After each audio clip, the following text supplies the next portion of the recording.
जिंदगी दा मेरा मेरे डुबदे नू तेरे बिना पार लाऊ गेड़ा मोह माया दियां छल्लां विच जिंदगी दा बेड़ा मेरे डुबदे नू तेरे बिना पार लाऊ गेड़ा जाके मेरा वाला जप्पू सानू ला दियो ठिकाने कैद झोली बिच पा दे दार आ गए निमाने कैद झोली बिच पा दे दार आ गए निमाने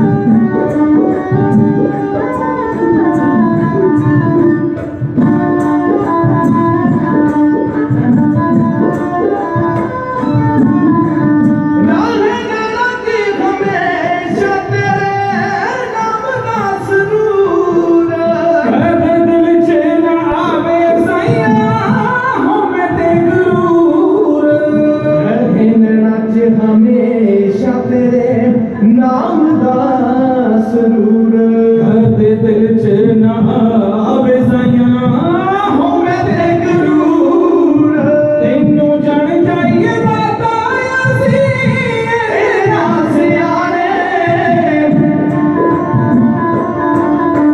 खैर झोली बिच पा दे दार आ गए निमाने खैर झोली बिच पा दे दार आ गए निमाने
शहनशाह दरबार कुल आलम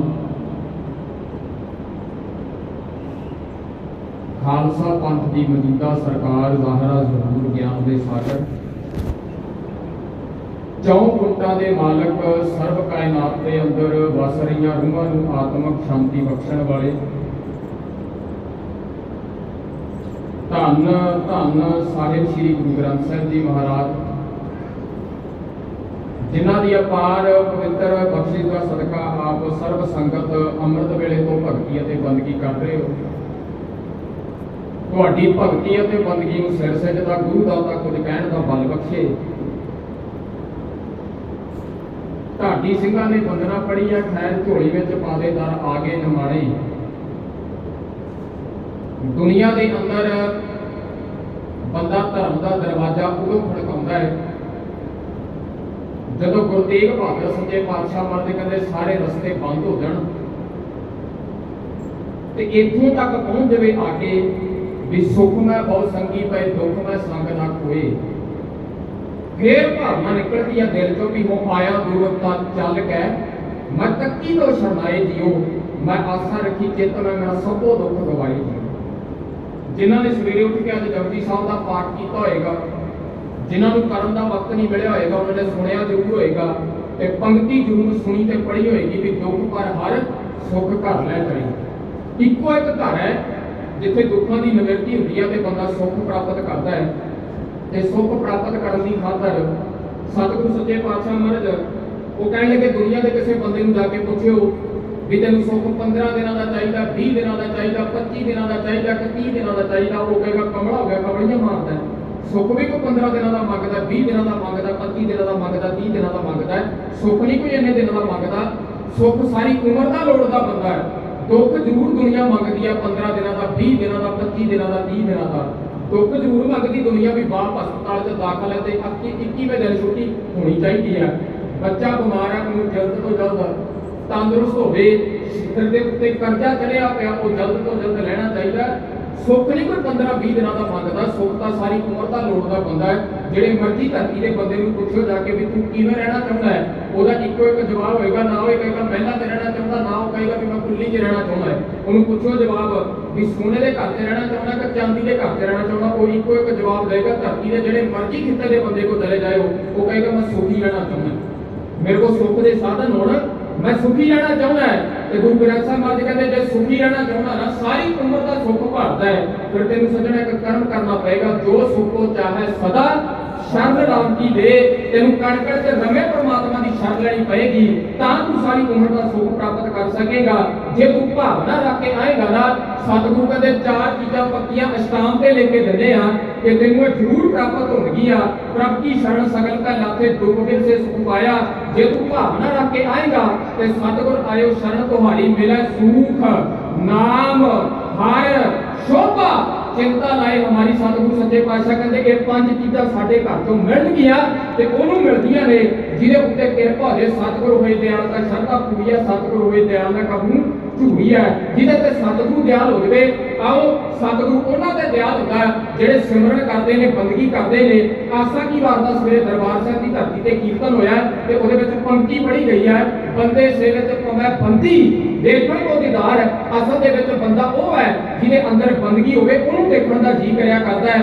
ਆਓ ਤੇ ਬੰਦਾ ਉਹ ਸੁਖੀ ਵਸਦਾ ਹੈ ਜਿਹਦੇ ਕੋਲ ਬੰਦਗੀ ਹੈ ਜਿਹਦੇ ਕੋਲ ਸਿਮਰਨ ਹੈ। ਤੇ ਸਾਡੇ ਘਰ ਦੇ ਵਿੱਚ ਸਿਮਰਨ ਦੀ ਸ਼ੁਰੂਆਤ ਫਤਿਹ ਤੋਂ ਸ਼ੁਰੂ ਹੁੰਦੀ ਹੈ ਜਦੋਂ ਬੁਲਾਉਂਦੇ ਆ 2 ਵਾਰ ਵਾਹਿਗੁਰੂ ਦਾ ਜਾਪ ਹੁੰਦਾ ਹੈ ਜਿੱਦਣ ਸਾਹਮਣੇ ਵਾਲਾ ਜਵਾਬ ਦਿੰਦਾ 4 ਵਾਰ ਵਾਹਿਗੁਰੂ ਦਾ ਜਾਪ ਹੁੰਦਾ ਹੈ ਜਿੱਦਣ ਅੰਮ੍ਰਿਤ ਛਕਾਇਆ ਜਾਂਦਾ ਜਿਹੜੇ ਕਿ 17 ਵਾਰ ਫਤਿਹ ਬੁਲਾਉਣੀ ਪੈਂਦੀ ਆ 34 ਵਾਰੀ ਵਾਹਿਗੁਰੂ ਦਾ ਜਾਪ ਹੁੰਦਾ ਹੈ। ਫਤਿਹ ਕੀ ਚੀਜ਼ ਹੈ ਅਜੀਤ ਦੇ ਬੜੇ ਸੋਹਣੇ ਜਿਹੇ ਵਚਨ ਹੈ ਉਹ ਕਹਿੰਦਾ ਫਤਿਹ ਵਿੱਚ ਹੈ ਸਿਮਰਨ ਦੀ ਬਖਸ਼ ਸਾਨੂੰ ਫਤਿਹ ਵਾਹਿਗੁਰੂ ਵਿੱਚ ਮਨ ਟਕਾ ਦੇਵੇ ਇਹ ਧੁਨ ਹੈ ਗੁਰੂ ਦੇ ਚੇਲੇ ਵਾਲੀ ਬੇਨਤੀ ਗੁਰੂ ਦੇ ਚਰਨਾਂ ਵਿੱਚ ਲਾ ਦੇਵੇ ਜਿਹੜੇ ਜਪਦੇ ਨੇ ਫਤਿਹ ਨੂੰ ਮੁਖ ਵਿੱਚੋਂ ਫਤਿਹ ਜੀਵਨ ਦਾ ਮਲ ਸਿਖਾ ਦੇਵੇ ਸਾਗਰ ਆ ਸੰਗਤ ਵਿੱਚ ਆਇਆ ਉਹਦਾ ਹੀ ਪ੍ਰਵਾਨ ਹੁੰਦਾ ਜਿਹਦਾ ਜਿਹੜਾ ਗੱਜ ਕੇ ਫਤਿਹ ਬੁਲਾ ਦੇਵੇ ਵਾਹਿਗੁਰੂ ਜੀ ਕਾ ਖਾਲਸਾ ਵਾਹਿਗੁਰੂ ਜੀ ਕੀ ਫਤਿਹ। ਸਭ ਤੋਂ ਪਹਿਲਾਂ ਧੰਨਵਾਦ ਦੀਆਂ ਧੰਨ ਸਾਹਿਬ ਸ੍ਰੀ ਗੁਰੂ ਗ੍ਰੰਥ ਸਾਹਿਬ ਮਹਾਰਾਜ ਜੀ ਦਾ, ਜਿਨ੍ਹਾਂ ਨੇ ਪਈ ਪ੍ਰਾਪਤ ਮਾਨੁਖ ਦੇ ਹੋਰੀਆ ਮਨੁੱਖਾ ਜਨਮ ਦੇ ਕੇ ਹੋਰ ਢਾਡੀ ਵਿਕਾਰ ਕਾਰੇ ਲਾਈਆ ਤੇ ਮਾਂ ਬਾਪ ਅਨੁਸਾਰ ਸਾਨੂੰ ਚਾਰਾਂ ਨੂੰ ਆਪਣੇ ਦਰਬਾਰ ਦੇ ਢਾਡੀ ਹੋਣ ਦਾ ਮਾਣ ਬਖਸ਼ਿਆ। ਧੰਨਵਾਦ ਗੁਰੂ ਕੀ ਸੰਗਤ ਦਾ, ਜਿਨ੍ਹਾਂ ਨੇ ਛੋਟੀ ਉਮਰ ਤੋਂ ਲੈ ਕੇ ਹੁਣ ਤੱਕ ਖਾਸ ਸਾਰਾ ਮਾਣ ਅਤੇ ਪਿਆਰ ਬਖਸ਼ਿਆ। ਧੰਨਵਾਦ ਪੰਜਾਬੀ ਮਾਂ ਬੋਲੀ ਦਾ, ਜਿਨੇ ਆਪਣੀ ਗੋਦੀ ਚ ਪਾਲ ਪਲੋਸ ਕੇ ਜਵਾਨ ਕਰਕੇ ਸਿੱਖ ਇਤਿਹਾਸ ਤੇ ਗੁਰਬਾਣੀ ਦੇ ਪ੍ਰਚਾਰ ਦੀ ਜ਼ਿੰਮੇਵਾਰੀ ਸਾਡੇ ਜ਼ਿੰਮੇ ਲਾਈ ਹੈ। ਧੰਨਵਾਦ ਪੰਜਾਬਣ ਮਾਂ ਧਰਤੀ ਦਾ, ਜਿਨੇ ਗੁਰੂਆਂ ਪੀਰਾਂ ਤੇ ਸ਼ਹੀਦਾਂ ਦੀ ਧਰਤੀ ਦੇ ਉੱਤੇ ਰਹਿਣ ਦਾ, ਜੰਮਣ ਦਾ ਤੇ ਜਵਾਨੀ ਮਾਨਣ ਦਾ, ਤੇ ਜੇ ਦਾਤੇ ਨੇ ਸਾਹ ਚੱਲਦੇ ਰੱਖੇ ਤੇ ਦਾਤਾ ਬਜ਼ੁਰਗੀ ਵੀ ਬਖਸ਼ੂਗਾ। ਆਓ ਬੜੇ ਗੌਰ ਨਾਲ ਸੁਣਿਓ। ਇਹ ਅਸ ਦਲੇਰ ਨੇ ਲਿਖੀ ਆ ਗੱਲ। ਉਹ ਕਹਿੰਦਾ ਸਿਰ ਤੇ ਚੌਰ ਝੁਲਦਾ ਇਹਦੇ 5 ਤਖਤਾਂ ਦੀ ਰਾਣੀ, ਸਿਰ ਤੇ ਚੌਰ ਝੁਲਦਾ ਇਹਦੇ 5 ਤਖਤਾਂ ਦੀ ਰਾਣੀ, ਦੁਨੀਆ ਦੀਆਂ ਬੋਲੀਆਂ ਦੇ ਵਿੱਚੋਂ ਕੋਈ ਨਾ ਇਸ ਦੀ ਹਾਣੀ, ਸੋਨੇ ਦੀ ਪਾਲਕੀ ਦੇ ਵਿੱਚ ਬੈਠੇ ਸੋਨੇ ਦੇ ਦਰਬਾਰ, ਮਾਤ ਭਾਸ਼ਾ ਪੰਜਾਬੀ ਸਾਡੀ ਕਰੋ ਇਹਦਾ ਸਤਿਕਾਰ, ਇਹਦਾ ਜਿੰਨਾ ਬਣਦਾ ਹੋ ਸਕੇ ਸਤਿਕਾਰ ਕਰੋ। ਨਹੀਂ ਤਾਂ ਲਹਿੰਦੇ ਪੰਜਾਬ ਵਾਲਾ ਉਸਤਾਦ ਦਾਮਨ ਇੱਕ ਗੱਲ ਲਿਖਦਾ, ਕਹਿੰਦਾ ਮੈਨੂੰ ਕਈਆਂ ਨੇ ਆਖਿਆ ਕਈ ਵਾਰੀ ਤੂੰ ਲੈਣਾ ਪੰਜਾਬੀ ਦਾ ਨਾਂ ਛੱਡ ਦੇ, ਗੋਦੀ ਜਿਹਦੀ ਚ ਪੜ ਕੇ ਜਵਾਨ ਹੋਇਆ ਤੂੰ ਪੁੱਤਰਾ ਨਾਲੇ ਆਪਣੀ ਮਾਂ ਛੱਡ ਦੇ ਤੇ ਨਾਲੇ ਗਾਣਾ ਛੱਡ ਦੇ। ਜੇ ਪੰਜਾਬੀ ਪੰਜਾਬੀ ਕੂਕਣਾ ਹੀ ਜਿੱਥੇ ਖੜਾ ਖਲੋਤਾ ਉਹ ਥਾਂ ਛੱਡ ਦੇ। ਮੈਨੂੰ ਤਾਂ ਕਈਆਂ ਨੇ ਆਖਿਆ ਕਈ ਵਾਰੀ ਤੂੰ ਲੈਣਾ ਪੰਜਾਬੀ ਦਾ ਨਾਂ ਛੱਡ ਦੇ। ਨਾ ਪੰਜਾਬ ਛੱਡਿਓ, ਨਾ ਪੰਜਾਬੀ ਛੱਡਿਓ, ਨਾ ਪੰਜਾਬ ਛੱਡਿਓ, ਨਾ ਪੰਜਾਬੀ ਛੱਡਿਓ ਤੇ ਨਾ ਪੰਜਾਬੀਅਤ ਛੱਡਿਓ, ਕਿਉਂਕਿ ਜੇ ਪੰਜਾਬੀ ਨਹੀਂ ਛੱਡੋਗੇ ਤੇ ਤੁਹਾਡੇ ਦਿਲਾਂ ਦੇ ਵਿੱਚ ਗੁਰਬਾਣੀ ਦਾ ਗਿਆਨ ਵਗਦਾ ਰਹੇਗਾ, ਕਿਉਂਕਿ ਪੰਜਾਬੀ ਗੁਰਮੁਖੀ ਤੋਂ ਬਣੀ ਆ ਤੇ ਗੁਰਮੁਖੀ ਤੇ ਪੰਜਾਬੀ ਮੇਲ ਖਾਂਦੀ ਆ। ਆਓ ਬੜੇ ਗੌਰ ਨਾਲ ਸੁਣਿਓ। ਦੁਨੀਆ ਦੇ ਅੰਦਰ ਕਿਸੇ ਵੀ ਖਿੱਤੇ ਦੇ ਲੋਕ, ਕਿਸੇ ਵੀ ਧਰਮ ਦੇ ਲੋਕ, ਕਿਸੇ ਵੀ ਕੌਮ ਦੇ ਲੋਕ ਉਨੀ ਦੇਰ ਤੱਕ ਉਹ ਖਿੱਤਾ, ਉਹ ਧਰਮ, ਉਹ ਲੋਕ, ਉਹ ਸੱਭਿਆਚਾਰ, ਉਹ ਸਮਾਜ, ਉਹ ਰਾਜਨੀਤੀ ਉਨੀ ਦੇਰ ਤੱਕ ਪ੍ਰਫੁੱਲਤ ਨਹੀਂ ਹੋ ਸਕਦੀ ਜਿੰਨੀ ਦੇਰ ਤੱਕ ਉਸ ਧਰਮ, ਉਸ ਖਿੱਤੇ, ਉਸ ਕੌਮ ਦੇ ਕੋਲ ਆਪਣਾ ਕੋਈ ਧਾਰਮਿਕ ਕੇਂਦਰੀ ਸਥਾਨ ਨਾ ਹੋਵੇ। ਦੂਜੀ ਗੱਲ, ਉਸ ਕੌਮ ਦੇ ਕੋਲ, ਧਰਮ ਦੇ ਕੋਲ, ਉਸ ਖਿੱਤੇ ਦੇ ਕੋਲ, ਉਸ ਲੋਕਾਂ ਦੇ ਕੋਲ ਆਪਣੀ ਬੋਲੀ ਨਾ ਹੋਵੇ। ਤੀਜੀ ਗੱਲ, ਉਸ ਖਿੱਤੇ ਦੇ ਲੋਕਾਂ ਦੇ ਕੋਲ, ਉਸ ਧਰਮ ਦੇ ਲੋਕਾਂ ਦੇ ਕੋਲ ਆਪਣਾ ਸੱਭਿਆਚਾਰ ਨਾ ਹੋਵੇ। ਤੇ ਚੌਥੀ ਗੱਲ, ਉਸ ਖਿੱਤੇ, ਉਸ ਧਰਮ ਦੇ ਲੋਕਾਂ ਦੇ ਕੋਲ ਆਪਣਾ ਕੋਈ ਸਿਧਾਂਤਕ ਧਾਰਮਿਕ ਗ੍ਰੰਥ ਨਾ ਹੋਵੇ। ਉਨੀ ਦੇਰ ਤੱਕ ਉਹ ਧਰਮ, ਉਹ ਕੌਮ ਪ੍ਰਫੁੱਲਤ ਨਹੀਂ ਹੋ ਸਕਦੀ। ਸਤਿਗੁਰੂ ਗੁਰੂ ਨਾਨਕ ਦੇਵ ਸੱਚੇ ਪਾਤਸ਼ਾਹ ਤੋਂ ਪਹਿਲਾਂ ਬਹੁਤ ਪੀਰ, ਪੈਗੰਬਰ, ਔਲੀਏ, ਅਵਤਾਰ ਆ ਕੇ ਧਰਤੀ ਤੇ ਚਲੇ ਗਏ। ਉਹਨਾਂ ਦੇ ਜਾਣ ਤੋਂ ਬਾਅਦ ਕਈਆਂ ਦੇ ਧਾਰਮਿਕ ਗ੍ਰੰਥ ਲਿਖੇ ਗਏ। ਇੰਗਲੈਂਡ ਦੀ ਧਰਤੀ ਤੇ ਇੱਕ ਗ੍ਰੰਥ ਪਿਆ ਸਾਧ ਸੰਗਤ, ਇਥੋਪੀਆ ਦਾ ਗ੍ਰੰਥ ਹੈ, ਇਥੋਪੀਆ ਕੰਟਰੀ ਦਾ, ਇੰਗਲੈਂਡ ਚੁੱਕ ਕੇ ਲੈ ਕੇ ਗਿਆ ਹੋਇਆ। ਉਹਦੀ ਜਿਲਦ ਵੀ ਸੋਨੇ ਦੀ ਹੈ, ਉਹਦੇ ਅੱਖਰ ਵੀ ਸੋਨੇ ਦੇ ਆ, ਉਹਦੇ ਉੱਤੇ ਜਿਹੜੇ ਅੰਦਰ ਅੱਖਰ ਉੱਤਰੇ ਹੋਏ ਆ ਉਹ ਵੀ ਸੋਨੇ ਦੇ ਆ। ਪਰ ਬਦਕਿਸਮਤੀ ਦੇਖੋ ਇਥੋਪੀਆ ਵਾਲਿਆਂ ਦੀ, ਉਹਨਾਂ ਦਾ ਪਹਿਲਾ ਧਾਰਮਿਕ ਗ੍ਰੰਥ ਹੈ। ਇਥੋਪੀਆ ਦਰਸ਼ਨ ਨਹੀਂ ਕਰ ਸਕਦਾ ਉਸ ਧਾਰਮਿਕ ਗ੍ਰੰਥ ਦੇ, ਕਿਉਂਕਿ ਇੰਗਲੈਂਡ ਦੇ ਕੋਲ ਪਿਆ ਨਾ, ਇੰਗਲੈਂਡ ਦੇ ਕੋਲ ਪਿਆ। ਇਥੋਪੀਆ ਦਾ ਮੁਲਕ ਆਪਣੇ ਉਸ ਧਾਰਮਿਕ ਗ੍ਰੰਥ ਦਾ ਦਰਸ਼ਨ ਨਹੀਂ ਕਰ ਸਕਦਾ। ਹੈ ਉਹ ਧਾਰਮਿਕ ਗ੍ਰੰਥ, ਪਰ ਹੈ ਇੰਗਲੈਂਡ ਦੀ ਧਰਤੀ ਦੇ ਉੱਤੇ ਬੜੀ ਜੈਡ ਸਿਕਿਉਰਿਟੀ ਦੇ ਵਿੱਚ ਰੱਖਿਆ ਹੋਇਆ। ਬੜੇ ਗੌਰ ਨਾਲ ਸੁਣਿਓ। ਇਸ ਅੱਜ ਦਾ ਇਹ ਪਾਵਨ ਪਵਿੱਤਰ ਇਹ ਅਸਥਾਨ, ਅੱਜ ਦੇ ਇਹ ਪਾਵਨ ਪਵਿੱਤਰ ਦਿਹਾੜੇ ਦੇ ਉੱਤੇ, ਜਿੱਥੇ ਅੱਜ ਦੇ ਦਿਨ 22 ਸਤੰਬਰ 1951 ਨੂੰ ਇਸ ਪਾਵਨ ਪਵਿੱਤਰ ਧਰਤੀ ਦੇ ਉੱਤੇ ਪਹਿਲਾ ਅਖੰਡ ਪਾਠ ਸਾਹਿਬ ਸੰਤ ਬਾਬਾ ਹਰਨਾਮ ਸਿੰਘ ਉਹਨਾਂ ਵੱਲੋਂ 12 ਅਸੂ ਨੂੰ ਰੱਖਿਆ ਗਿਆ, 14 ਅਸੂ ਨੂੰ ਭੋਗ ਪੈਣਾ। ਸਨ 1951 22 ਸਤੰਬਰ ਵਾਲੇ ਦਿਨ ਇਸ ਪਾਵਨ ਪਵਿੱਤਰ ਧਰਤੀ ਦੇ ਉੱਤੇ, ਇਸ ਪਾਵਨ ਪਵਿੱਤਰ ਅਸਥਾਨ ਦੇ ਉੱਤੇ ਸ੍ਰੀ ਗੁਰੂ ਗ੍ਰੰਥ ਸਾਹਿਬ ਦਾ ਪਹਿਲਾ ਪ੍ਰਕਾਸ਼ ਹੋਇਆ। ਆਓ ਬੜੇ ਗੌਰ ਨਾਲ ਸੁਣਿਓ ਕਿ ਜਦੋਂ ਦਰਬਾਰ ਸਾਹਿਬ ਦੀ ਧਰਤੀ ਤੇ ਪਹਿਲਾ ਪ੍ਰਕਾਸ਼ ਹੋਣਾ, ਉਸ ਪਹਿਲੇ ਪ੍ਰਕਾਸ਼ ਤੋਂ ਪਹਿਲਾਂ ਕਿੰਨੀਆਂ ਕੁ ਤਿਆਰੀਆਂ ਚੱਲਦੀਆਂ ਪਈਆਂ ਨੇ। ਸਤਿਗੁਰੂ ਗੁਰੂ ਨਾਨਕ ਦੇਵ ਸੱਚੇ ਪਾਤਸ਼ਾਹ ਲੋਕਾਈ ਨੂੰ ਕਰਨ ਦੀ ਖਾਤਰ ਸਾਧ ਸੰਗਤ ਉਦਾਸੀਆਂ ਕਰਦੇ ਨੇ। ਪ੍ਰੋਫੈਸਰ ਸਾਹਿਬ ਸਿੰਘ ਨੇ ਲਿਖੀਆਂ ਨੇ, ਉਹਨਾਂ 3 ਉਦਾਸੀਆਂ ਗਿਣੀਆਂ ਨੇ, ਮਕਬੂਲ 4 ਨੇ। 30 ਅਗਸਤ 1507 ਨੂੰ ਡੇਟ ਨੋਟ ਕਰਿਓ। ਜਵਾਹਰਲਾਲ ਦੇ ਚਹੱਟੇ ਤੋਂ ਪਿੱਪਲ ਦੇ ਹੇਠੋਂ ਸਤਿਗੁਰੂ ਗੁਰੂ ਨਾਨਕ ਦੇਵ ਸੱਚੇ ਪਾਤਸ਼ਾਹ ਮਹਾਰਾਜ 2 ਸਾਲ 10 ਮਹੀਨੇ ਨੌਕਰੀ ਕਰਕੇ ਸੁਲਤਾਨਪੁਰ ਲੋਧੀ ਦੀ ਧਰਤੀ ਦੇ ਉੱਤੇ, ਜਦੋਂ ਸਤਿਗੁਰੂ ਸੱਚੇ ਪਾਤਸ਼ਾਹ ਸੁਲਤਾਨਪੁਰ ਲੋਧੀ ਦੀ ਧਰਤੀ ਤੇ ਵਸਦੇ ਨੇ ਨਾ, ਤੇ ਰੂਸ ਦੇ 7 ਲਖਾਰੀ ਨੇ, ਉਹਨਾਂ ਦੀ ਇੱਕ ਕਿਤਾਬ ਹੈ ਗੁਰੂ ਨਾਨਕ ਲੇਖ ਸੰਗ੍ਰਹ, ਪੰਜਾਬੀ ਭਵਨ ਲੁਧਿਆਣੇ ਤੋਂ ਮਿਲ ਜੇਗੀ। 70 ਰੁਪਏ ਦੀ ਕਿਤਾਬ ਆ, ਸਾਰੇ ਰੂਸ ਦੇ ਰਾਈਟਰ ਹੈ। ਇੱਕ ਚੌਥਾ ਰਾਈਟਰ ਹੈ ਕਾਜ ਅਰਸ਼ਫਿਆਨ। ਕਾਜ ਅਰਸ਼ਫਿਆਨ ਇੱਕ ਗੱਲ ਲਿਖਦਾ ਹੈ, ਉਹ ਕਹਿੰਦਾ ਜਦੋਂ ਸਤਿਗੁਰੂ ਦੁਆਬੇ ਦੀ ਧਰਤੀ ਤੇ ਨਾ ਸੁਲਤਾਨਪੁਰ ਲੋਧੀ ਦੇ ਅੰਦਰ, ਉਦੋਂ ਦੁਆਬੇ ਦੀ ਧਰਤੀ ਤੇ 21 ਪ੍ਰਕਾਰ ਦੀ ਫਸਲ ਲੱਗਦੀ ਹੁੰਦੀ ਸੀ। 21 ਪ੍ਰਕਾਰ ਦੀ ਫਸਲ ਲੱਗਦੀ ਸੀ ਦੁਆਬੇ, ਕੱਲੀ ਦੁਆਬੇ ਦੀ ਧਰਤੀ ਦੇ ਉੱਤੇ। ਦੁਆਬਾ ਐਡਾ ਘੁੱਟ ਵਸਦਾ ਹੈ। ਨਾਲ ਇੱਕ ਗੱਲ ਹੋਰ ਲਿਖਦਾ ਕਾਜ ਅਰਸ਼ ਬਿਆਨ ਕਿ ਜਦੋਂ ਗੁਰੂ ਨਾਨਕ ਦੇਵ ਮਹਾਰਾਜ ਦੁਆਬੇ ਦੀ ਧਰਤੀ ਦੇ ਨਾ, ਦੁਆਬੇ ਦੀ ਧਰਤੀ ਦੇ ਇੱਕ ਉਹਦੇ ਵਿੱਚ 4-4 ਪਿੰਡ ਵਸਦੇ ਆ। ਤੀਜੀ ਗੱਲ ਉਹ ਲਿਖਦਾ ਕਾਜ ਅਰਸ਼ ਬਿਆਨ ਰੂਸ ਦਾ ਲਿਖਾਰੀ, ਉਹ ਕਹਿੰਦਾ ਦੁਆਬੇ ਦੀ ਧਰਤੀ ਦਾ ਇਹੋ ਜਿਹਾ ਜ਼ਮੀਨ ਦਾ ਕੋਈ ਟੋਟਾ ਨਹੀਂ ਸੀ ਜਿਹਦੇ ਖੇਤੀ ਨਾ ਹੁੰਦੀ ਹੋਵੇ, ਭਾਵ ਕੇ ਅਣਵਾਇਆ ਟੋਟਾ ਨਹੀਂ ਸੀ। 2 ਸਾਲ 10 ਮਹੀਨੇ ਦੁਆਬੇ ਦੀ ਧਰਤੀ ਦਾ ਉਹ ਸ਼ਹਿਰ 32 ਬਾਜ਼ਾਰ ਜ਼ਿਲ੍ਹੇ ਸੁਲਤਾਨਪੁਰ ਲੋਧੀ ਦੀ ਧਰਤੀ, ਜਿੱਥੋਂ ਆਪਣੇ ਭੈਣ ਦੇ ਘਰੋਂ ਬਰਾਤ ਹੋਈ ਬੇਬੇ ਨਾਨਕੀ ਜੀ ਦੇ ਘਰੋਂ ਸਤਿਗੁਰੂ ਗੁਰੂ ਨਾਨਕ ਦੇਵ ਮਹਾਰਾਜ ਸੱਚੇ ਪਾਤਸ਼ਾਹ 146 ਰੁਪਏ ਵੱਧ ਗਏ ਮੋਦੀ ਖਾਨੇ ਦੇ। ਸਤਿਗੁਰੂ ਮਾਫ ਕਰਕੇ 2 ਸਾਲ 10 ਮਹੀਨੇ ਨੌਕਰੀ ਕਰਕੇ ਸਾਧ ਸੰਗਤ 30 ਅਗਸਤ 1507 ਨੂੰ ਸੁਲਤਾਨਪੁਰ ਲੋਧੀ ਦੀ ਧਰਤੀ ਤੋਂ ਤੇ ਉਸ ਤੋਂ ਬਾਅਦ ਆਪਣੇ ਘਰ ਤੋਂ ਜਾ ਕੇ ਭਾਈ ਮਰਦਾਨਾ ਜੀ ਨਾਲ ਪ੍ਰਚਾਰਕ ਦੌਰੇ ਆਰੰਭਣ ਲੱਗੇ ਨੇ। ਉਹ 4 ਉਦਾਸੀਆਂ ਜਵਾਹਰ ਮੱਲ ਦੇ ਚੌਹੱਟੇ ਤੋਂ ਸਤਿਗੁਰੂ ਨੇ ਪਹਿਲੀ ਉਦਾਸੀ ਆਰੰਭ ਕੀਤੀ ਹੈ।